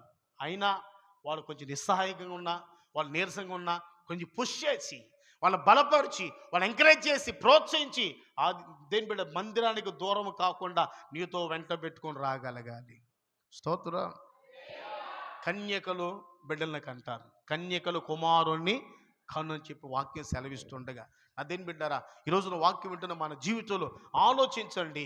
నీవు సంపూర్ణమైన కన్యకగా మార్చబడాలంటే 4 విషయాలు. 1, దేవునికి ఇష్టముగా సంతోషపరిచే వ్యక్తిగా నీవు ఉండాలి. ఆమేనండి గట్టిగా. దేవునికి ఇష్టముగా, దేవుని సంతోషపరిచే వ్యక్తిగా నీవు ఉండాలి. నెంబర్ 2, పరిశుద్ధురాలుగా, పవిత్రమైన వ్యక్తిగా, పరిశుద్ధురాలుగా, పవిత్రమైన వ్యక్తిగా నీవు ఉండాలి. నెంబర్ 3, గుర్తుంది ఎవరికైనా? ఎప్పుడైతే ఏంటి చెప్పండి. 3వది ఏంటి చెప్తారు లేదా? మీరు ఒక్కరు గుర్తుంది, మీకు ఎవరు గుర్తులేదా? దేవుణ్ణి ఎలా ప్రేమించాలి? అందరికంటే, అన్నింటికంటే ఎక్కువగా. స్తోత్రం చెల్లిద్దాం. 4వది, అనేక మందిని కనాలి. చెప్పండి, అనేక మందిని. నువ్వు రావటమే కాదు, నీ భర్త, నీ భార్య, నీ కుమారుడు, నీ కుమార్తె, నీ బంధువులు, నీ స్నేహితులు అందరినీ ప్రభు దగ్గర నడిపించాలి. ఆ బాధ్యత నీదే. వాడు రామంటారు, వదిలిపెడతామా? చెప్పండి, వదిలిపెడతామా? వదిలిపెట్టకూడదు. ప్రేమించాలి, ప్రతిమలాడాలి, ప్రోత్సహించాలి. దేని బిడ్డ? ప్రోత్సహించాలి. అలా హెచ్చరించుకుంటూ అలాగ అనేక మంది నడిపించే వ్యక్తులుగా ఉండాలి. మళ్ళా చెప్తున్నాను, ఈ మందిర పట్టజాల విస్తారమైన ప్రజలను దేవుడు మీ ద్వారా నడిపించాలి. చేతులెత్తి స్తోత్రం చెల్లేదా? ఈ మందిరం పట్టబోతే పక్కన మందిరం వేసేస్తారు అయ్యగారు. ఆమేన్ చెప్పండి గట్టిగా. దేవుడు మంచి స్థలం ఇచ్చేం కంగారు పడాల్సిన పని లేదు. యేసు నామములో ఈ ప్రాంతాల్లో, ఈ పేరేచేల పరిసర ప్రాంతాల్లో ఈ పరిచర్యని దేవుడు విస్తారంగా వృద్ధిపరచునుగాక. విలువైన క్రొత్త ఆత్మను ప్రభు నడిపించునుగాక. వచ్చిన ప్రతి ఆత్మ సంఘంలో స్థిరపరచబడునుగాక. ఆమేన్, హల్లెలూయా. నేను ఒక మాట అడుగుతాను, చెప్పండి. ఇప్పుడు మీరు చప్పట్లు కొట్టి హల్లెలూయా కేకలేసి అంత మాత్రం వస్తారా? మాట్లాడండి. ఎందుకు చప్పట్లు కొట్టి ఎందుకు హల్లెలూయా చెప్పారు? వస్తారని. ఎలా వస్తారు? మీరే తీసుకొని రావాలి. ఆమేన్ అంటారా గట్టిగా? ప్రోత్సహించండి, బంధువులు స్నేహితులు ప్రోత్సహించండి, కొత్తగా తెలియపరచండి. ఒక్కసారి అడుగు పెట్టండి సార్, జస్ట్ అలా వచ్చి కూర్చొని వెళ్ళిపోండి అని చెప్పండి. ఇక్కడ వరకు తీసుకొస్తే చాలు, అంతే. దేవుడు వారిని ఆకర్షిస్తాడు, సంఘంలో ఉండిపోతారు, అంతే. అలాగా దేవుని బిడ్డలారా, మన జీవితంలో అనేక మందిని కన్యకులుగా మార్చబడి కన్య వ్యక్తులుగా మనం మారాలి. అనేక మందికి మాదిరికరంగా మనం ఉండాలి. ఇలాంటి వ్యక్తులైన వారిని బైబిల్లో ఏమి రాయబడిందంటే సంపూర్ణమైన కన్యకలు. స్తోత్రం చెల్లిద్దాం. రాజుకి ఎవరు కావాలి? కన్యకలే. చెప్పండి, ఎవరు కావాలండి? చెప్పాలి గట్టిగా. కన్యకలు. ఎవరు కన్యకలు? 4 విషయాలు జ్ఞాపకం చేస్తూ వచ్చాను. ఆ కన్యకలు ఎవరు ఏం చేశారు? రాజుకి ఇష్టం కలిగించి సంతోషాన్ని కలిగించారు. రెండో దేవుడు కన్యకలు ఎవరు ఏం చేశారు? పరిశుద్ధంగా, పవిత్రంగా కాపాడుకు బ్రతుకుతూ వచ్చారు. మూడోదిగా కన్యకలైన వారందరూ దేవుని కంటే ఎక్కువ దేన్ని ప్రేమించకుండా అన్నింటికంటే, అందరికంటే దేవుని ఎక్కువగా ప్రేమిస్తూ వచ్చారు. 4వదిగా వాళ్ళు అనేక మందిని కన్నారు. చెప్పండి, అనేక మందిని. మనం కూడా అనేక మందిని కనాలి. ఈ ఖాళీ, ఇంత చర్చి ఖాళీ ఉండకూడదు. యేసు నామములో ఆత్మలతో నింపబడాలి. అలా చేయాలంటే ఏం చేయాలంటే మన వంతు సహకారం మనం చేయాలి. క్రొత్త వారిని ప్రోత్సహించాలి, అనేక మందిని నడిపించాలి. అటువంటి అనుభవాల మధ్యలో కొనసాగుదాం. పరిశుద్ధాత్మ దేవుడు ఈ మాటలు స్థిరపరిచి వాటి ప్రకారం మనల్ని నడిపించునుగాక. మోకరించండి, ప్రార్థన చేసుకుందాం. మోకాళ్ళ మీదకి రండి, ఎక్కడున్నవారు అక్కడే ప్రార్థన చేసుకుందాం. దేని బిడ్డలారా, దయచేసి ఈ మంచి సమయం పరిశుద్ధాత్మ దేవుడు నీకు నాకు దయచేశారు. అనాలోచనతో ఉండే సమయం కాదు. నీవున్న స్థలంలో కన్నులమై తమ్ముడు సరిగా మోకరించు. చేతులు పైకెత్తు లేదా చేతులు జోడించు. యేసయ్యా, నేను సంపూర్ణమైన కన్యక వలె ఉండటానికి కృప దయచేయి. సంపూర్ణమైన కన్యక వలె నేను ఉండాలి ప్రభువా. రాజులకు రాజు, ప్రభువులు ప్రభువుగా మీరు రాబోతుండగా మీ ఎదుట నేను నిలబడాలి అంటే, మీ ప్రక్క నేను కూర్చోవాలంటే, మీ దగ్గర రాణిగా నియమించబడాలి అంటే సంపూర్ణమైన కన్యకగా మార్చబడాలని, సంపూర్ణమైన కన్యత్వం కలిగి బ్రతకాలని. అలా సంపూర్ణమైన కన్యకలైన వారు ఎటువంటి లక్షణాలు కలిగి ఉంటారో ఎన్నో సంగతులు పరిశుద్ధాత్మ దేవుడు ఈ రోజున నీతో నాతో మాట్లాడుతూ వచ్చారు. వింటున్న తమ్ముడు, తల్లి, సహోదరులారా, దయచేసి ఎక్కడున్నవారు అక్కడ కన్నులు మూసుకొని ప్రార్థనాపూర్వకంగా ప్రభు పాదాల దగ్గర, యేసయ్యా, నేను ఒక ఆత్మ సంబంధమైన కన్యకగా మార్చబడాలి. నేను నీకు ఇష్టమైన బిడ్డగా బ్రతకాలి తండ్రి. మీరు నన్ను చూసినప్పుడు సంతోషించాలి ప్రభువా. నన్ను బట్టి మీరు ఆనందించాలి తండ్రి. ఏ విషయంలో నన్ను బట్టి నీకు బాధ కలగకూడదు, ఏ విషయంలో నన్ను బట్టి నిన్ను బాధ కలగకూడదు నాయన, నిన్ను బాధ పెట్టే వ్యక్తి నేను ఉండకూడదు తండ్రి, క్షమించండి అయ్యా. నా మాట ద్వారా, చూపు ద్వారా, ఆలోచన ద్వారా ఏ అపవిత్రత లేకుండా ఒక పవిత్రమైన పరిశుద్ధమైన వ్యక్తి నేను ఉండాలో తనకి కృప దయచే తండ్రి అని నోరు తెరిచి హల్లెలూయా. ఓ పరిశుద్ధాత్మ దేవుడు మన మధ్యలో సంచరిస్తూ ఉండగా ఒక్కొక్కరు దేవుని ఆత్మతో నింపబడిన వారమై ఒక పశ్చాత్తాపంతో, తీర్మానంతో ఏ స్త్రీ కొరకే బ్రతుకుతాను ప్రభువా, లోకంలో నా ప్రభువా ఎవరిని దేనిని ఎట్టి పరిస్థితిలో ప్రేమించిన ప్రభువా, మీకంటే నాకు ఏది ఎక్కువ కాదు ప్రభువా, నీ కొరకే బ్రతుకుతాను తండ్రి. ఒక మంచి తీర్మానం, నిన్ను ప్రేమిస్తాను ప్రభువా, అందరికంటే అన్నింటికంటే ఎక్కువగా నిన్ను ప్రేమిస్తాను ప్రభువా. అనేక మందిని కంటాను తండ్రి, అనేక మందిని తీసుకొస్తాను ప్రభువా, అనేక మంది తీసుకొని వస్తాను ప్రభువా, నా గ్రామం నుంచి, నా ప్రాంతం నుంచి అనేక మంది తీసుకొని వస్తాను ప్రభువా. నోరు తెరవాలి, నోరు తెరవాలి. గ్లోరీ హల్లెలూయా. దేవుని యొక్క ఆత్మ కార్యాలు మన మధ్యలో జరిగించబడినట్లుగా ప్రార్థనాపూర్వకంగా ప్రభు సన్నిధానంలో ప్రతి ఒక్కరు కన్నులు మూసుకొని యేసయ్యా, యేసయ్యా నన్ను దాటి వెళ్ళొద్దయ్యా, యేసయ్యా నీ వాక్యానుసారమైన బ్రతుకున్నకు దయచేయి నాయన. సంపూర్ణమైన కన్యకల వలె మీరు నాయన రాజులకు రాజుగా రాబోతుండగా నేను సార్వత్రిక వధువు సంఘము వలె, వధువు సంఘము వలె, మచ్చ డాగు ముడత కలంకం లేని వధువు సంఘము మిమ్మల్ని ఎదుర్కొనుట కృప దయచి, ఎదుర్కొనుటకు అభిషేకం దయచే తండ్రి అని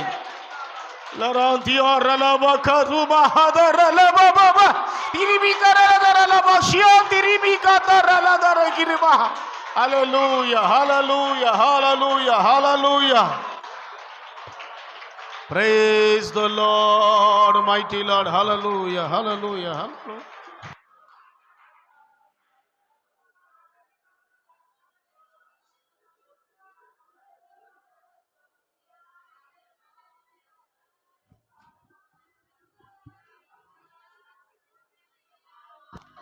ప్రార్థన చేసుకుందాం, ప్రార్థన చేసుకుందాం. ఎంతమంది ఈ రోజున వాక్యానికి స్పందించి ఎస్ నేను సంపూర్ణమైన కన్యకగా ఉంటాను, వాక్యానుసారంగా బ్రతుకుతాను, ఇక మీదట దేవుని కంటే ఎవరిని ఎక్కువగా దేనిని ప్రేమించను, యేసుని ప్రేమిస్తాను, నా జీవితాన్ని పరిశుద్ధంగా కాపాడుకుంటాను, నా బ్రతుకును బట్టి దేవునికి ఇష్టంగా బ్రతుకుతాను, అనేక మందిని క్రొత్త వారిని నడిపిస్తాను. తీర్మానం చేసుకునే వాళ్ళు మీ కుడి చేతులు ఎత్తండి, మీ కుడి చేతులు మాత్రం ఎత్తి చూపించండి. దేవుడు మన చేతులు చూస్తున్నాడు. దేని బిడ్డలారా, ప్రతి ఒక్కరు ప్రభు పాదాల దగ్గర నేను ప్రార్థన చేయబోతున్నాను. వాక్యానుసారంగా బ్రతుకుతానయ్యా, నా కొరకు ప్రార్థించండి అన్నమాట.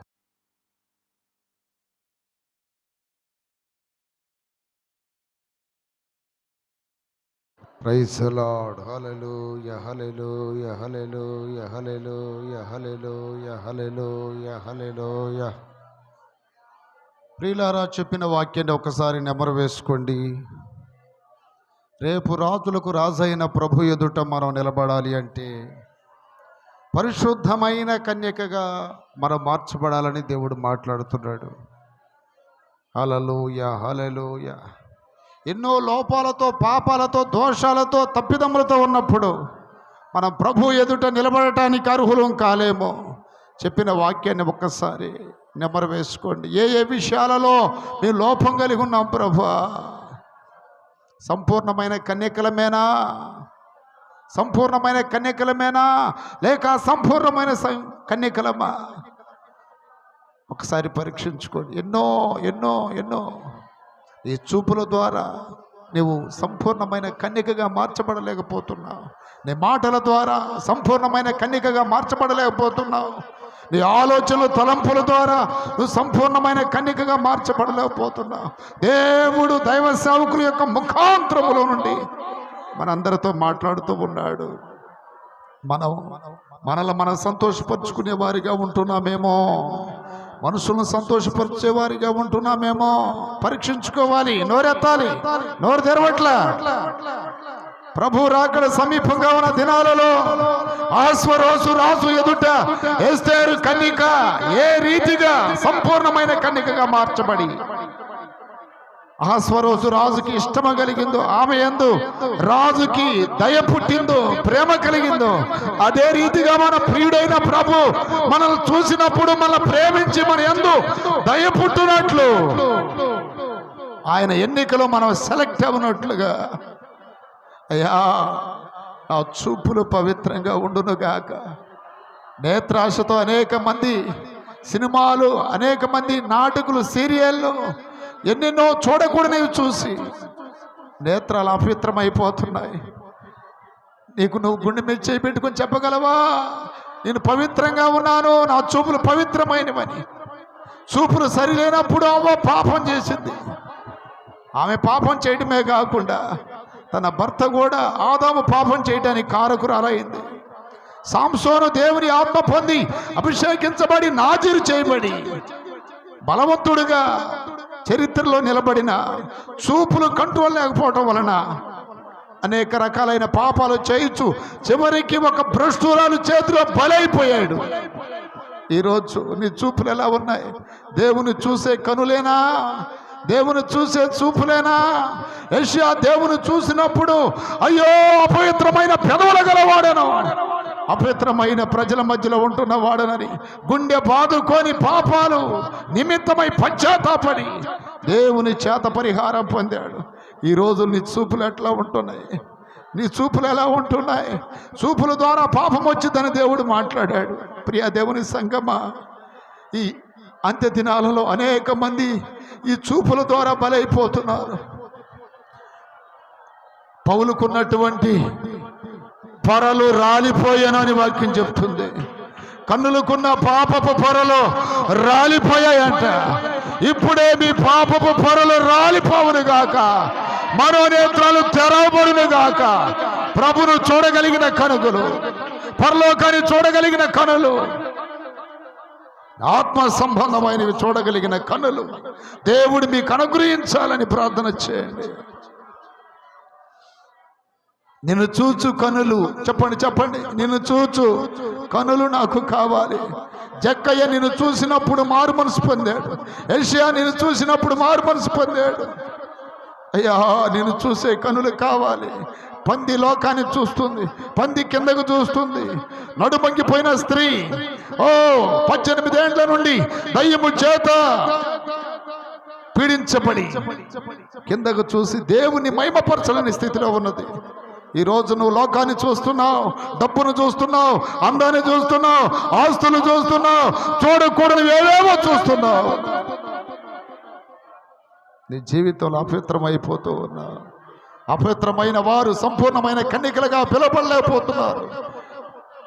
రేపు ఎస్తేరు కాకుండా మిగతా కన్యకలని గెంటివేసిన రీతిగా, బుద్ధి లేని కన్యకలను గెంటివేసిన రీతిగా ఒకవేళ నీ పరిస్థితి అలా మారుతుందేమో ఒక్కసారి పరీక్షించుకో. నువ్వెవరో తెలియదంటాడేమో పరీక్షించుకో. స్తోత్రం స్తోత్రం స్తోత్రం స్తోత్రం. నోరిప్పాలి, నోరిప్పాలి, నోరు తెరవట్లా. నా చూపులు సరిచేయి ప్రభు, నా చూపులు సరిచేయి నాయన. అగ్ని జ్వాలలు ఆయన నేత్రములు, అగ్ని జ్వాలలు ఆయన నేత్రములు, అగ్ని జ్వాలలు. చూపులతో పాపం చేసి అనేక మంది భ్రష్టులైపోయారు.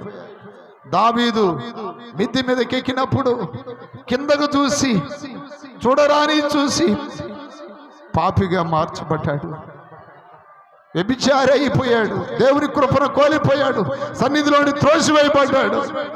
దేవుడిచ్చిన రక్షణానందాన్ని కోల్పోయాడు. ఈ రోజున దావీదు లాగుంటున్నావా? ఆ సంసోన్ లాగుంటున్నావా? అదుగో సొలొమోను కూడా తన కన్నులకి అడ్డము లేకుండా చూడాలనుకున్న ప్రతిదీ చూసి దేవుడిచ్చిన జ్ఞానాన్ని కోల్పోయాడు. చూపుల ద్వారా పాపం, చూపుల ద్వారా పాపం, చూపుల ద్వారా పాపం. స్తోత్రం స్తోత్రం స్తోత్రం. చూడకూడనివి చూసి నీ డ్రెస్ మారిపోతుంది. చూడకూడనివి చూసి నీ వేషధారణ మారిపోతుంది. చూడకూడనివి చూసి నీ విధమైన నీకున్నటువంటి సకల విధములైనటువంటి నీ నడక ప్రవర్తన మారిపోతూ ఉంది. ప్రియ దేవుని సంగమా, చెడును చూడకుండా, చెడును వినకుండా, చెడు మాట్లాడకుండా అలంకరించబడిన రాజును మాత్రమే మనం చూచుదుము గాక. అలంకరించబడిన రాజును మాత్రమే మనం చూచుదుము గాక.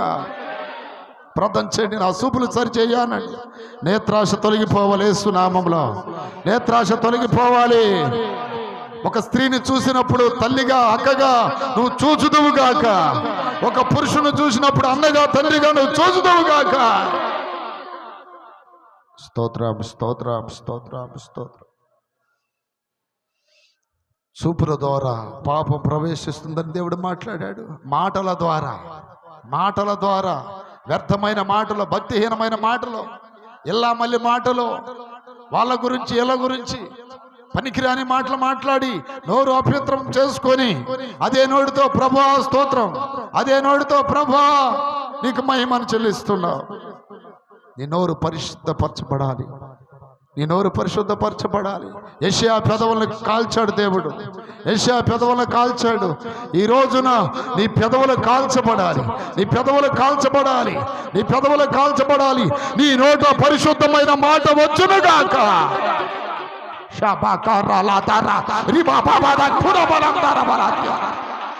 నీ నోట పరిశుద్ధమైన మాటలు వచ్చునుగాక. ఏ దుర్భాష, ఏ బూతులు నీ నోటికి రాకునుగాక.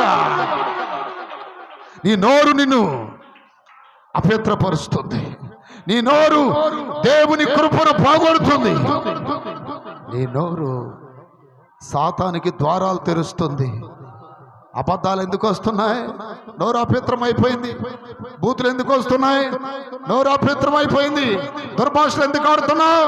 నోరు అపవిత్రమైపోయింది. ఈ విధమైన అపవిత్రమైన నోటి మాటలతో పరిశుద్ధమైన కన్యకగా నువ్వు ఎలా మార్చబడగలవు?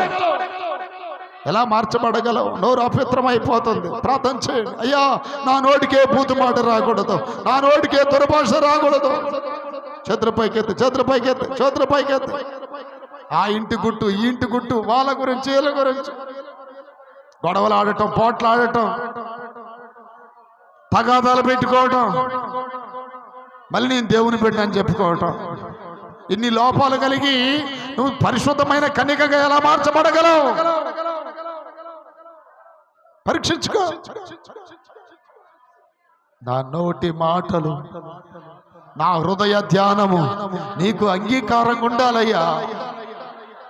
నీకు అంగీకారంగా ఉండాలి. ఈ నోటితో ప్రభుని స్తుతిస్తున్నాను, ఈ నోటితో ప్రభుని మహిమపరుస్తున్నాను. ఇదే నోటితో ప్రభు పోలికగా పుట్టిన మానవులని శపిస్తున్నాను, దూషిస్తున్నాను, అబద్ధాలు ఆడుతాను. నా నోటి మాటలు కంట్రోల్ చేయి ప్రభువా. నా నోటి మీద నాకు జయము కావాలి. నా నోటి మీద నాకు జయము కావాలి. స్తోత్రం స్తోత్రం స్తోత్రం స్తోత్రం స్తోత్రం స్తోత్రం. రేపు రాజులకు రాజైన యేసుక్రీస్తు ఎదుట నీవు నిలబడాలి. యేసుక్రీస్తు ఎదుట నువ్వు నిలబడాలి. నువ్వు నిలబడినప్పుడు ఆయన నీ యందు దయ కలిగి ఉండాలి. ఆయన ప్రేమ నీ మీద కనబడాలి. ఎస్తేర్ను చూసినప్పుడు ఆయనకి దయ పుట్టిందంట. ఎస్తేర్ను చూసినప్పుడు ఆయనకి ప్రేమ పుట్టిందంట.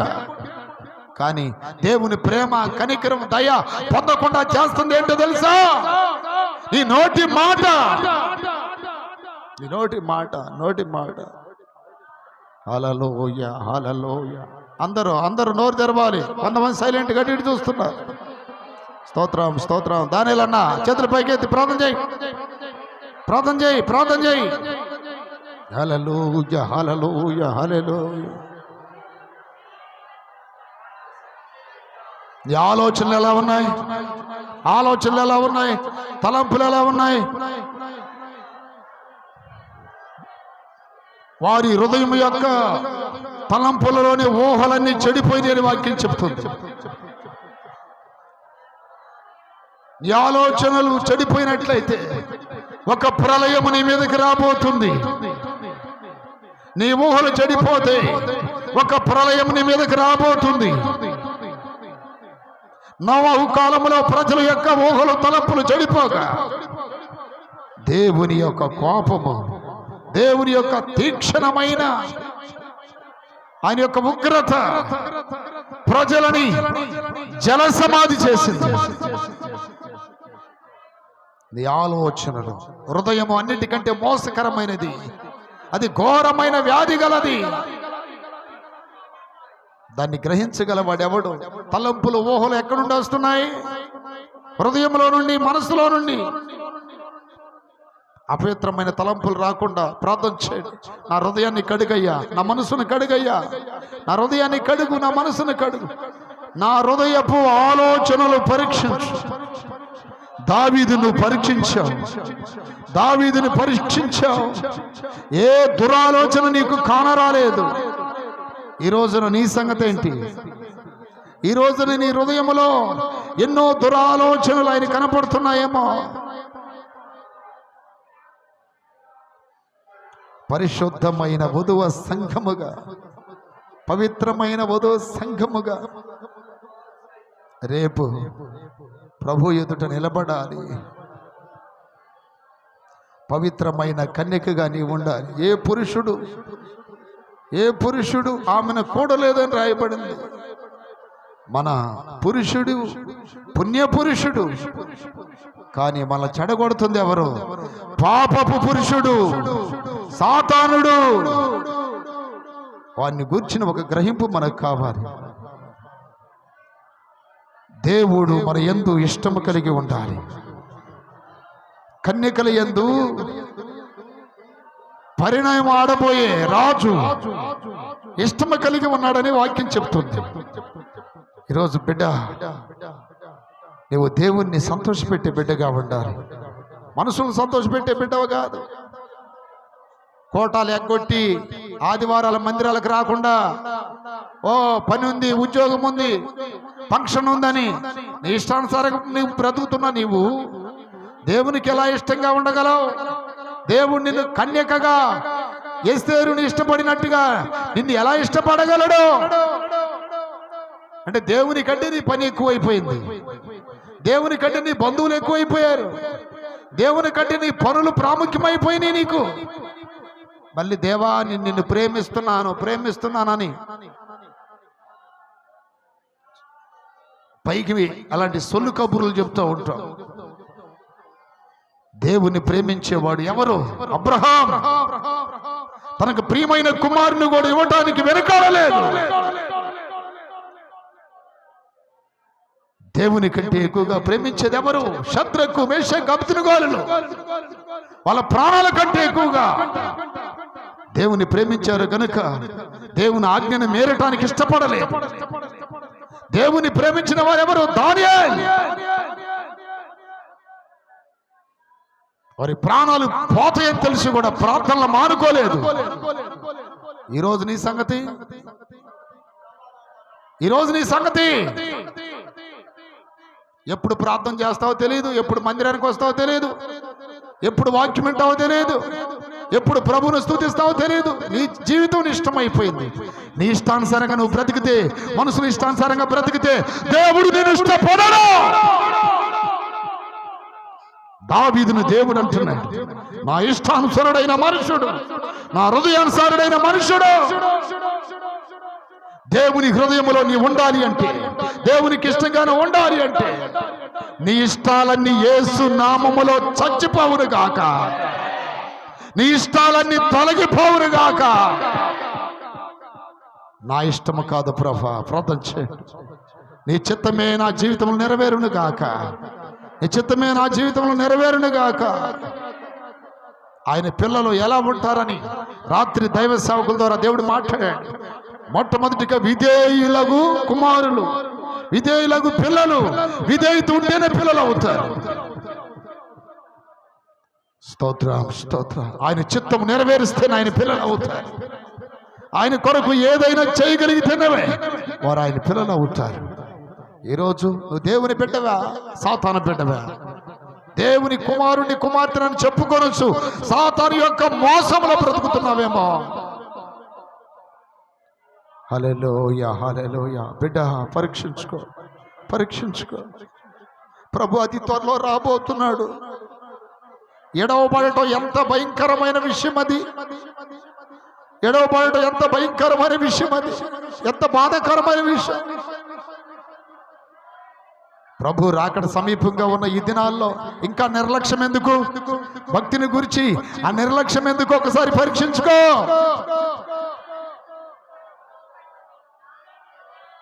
దేవుడు సోమవారం నుండి అనేక రకాలుగా అనేక రీతులుగా దైవ సేవకులను ఇక్కడికి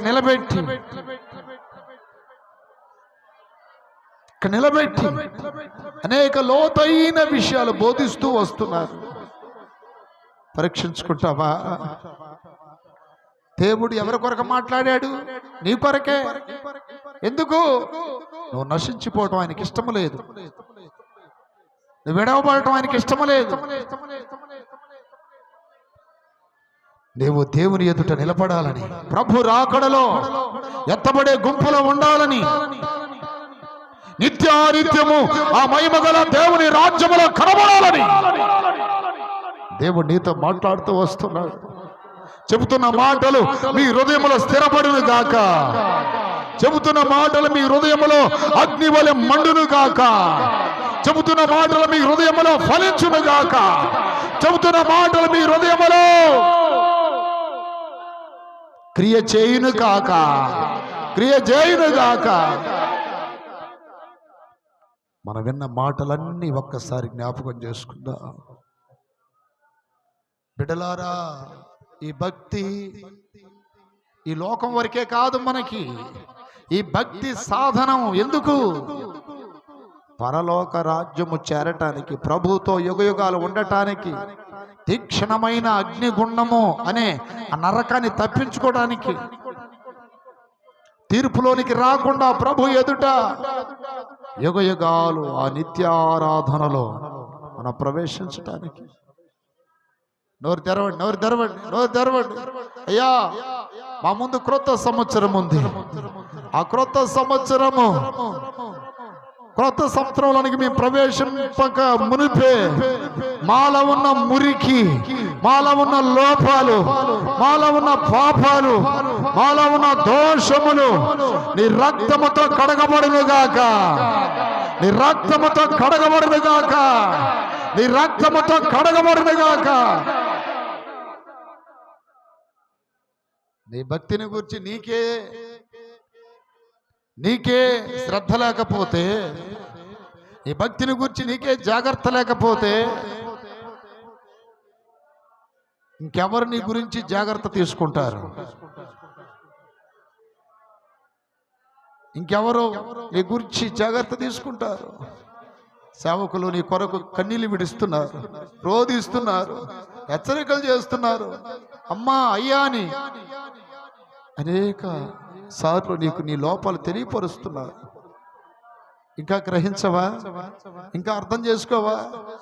దేవుడు మాట్లాడిన లోతు భార్య వినకపోతే ఉప్పు స్తంభం అయిపోయింది. దేవుడు చెప్పిన మాటకి అవిధేయత చూపడం వలన ఉప్పు స్తంభం అయిపోయింది, విగ్రహం అయిపోయింది. ఈ రోజున చాలా మంది దేవుని మాటలు వింటున్నారు కానీ గ్రహించట్లా, విగ్రహాల్లాగా మారిపోతున్నారు. Praise the Lord, praise the Lord, praise the Lord, praise the Lord, praise the Lord, praise the lord.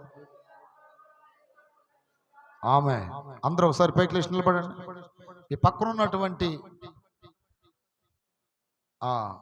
వాళ్ళని రెండు చేతులు పట్టుకొని ప్రార్థన చేయండి. మీ కొరకు వాళ్ళు ప్రార్థన చేయాలి, వాళ్ళ కొరకు మీరు ప్రార్థన చేయాలి. అయ్యా, మమ్ములను పరిశుద్ధమైన కన్యకగా మార్చండి. రాజులకు రాజా, రేపు నీ ఎదుట నిలబడే ఆ యోగ్యత, అర్హత నాకు కావాలి. పక్కనున్న వాళ్ళు చేతులు పట్టుకొని ఇద్దరిద్దరు చేతులు పట్టుకోవాలి. స్తోత్రం, స్తోత్రం, స్తోత్రం, స్తోత్రం, స్తోత్రం. హల్లెలూయా, హల్లెలూయా. ఆమేన్. ఇద్దరిద్దరు పట్టుకోమని నలుగురు పట్టుకున్నారేంటి? అర్థం కావట్లేదు ఆ వాక్యం. స్తోత్రం, స్తోత్రం, స్తోత్రం.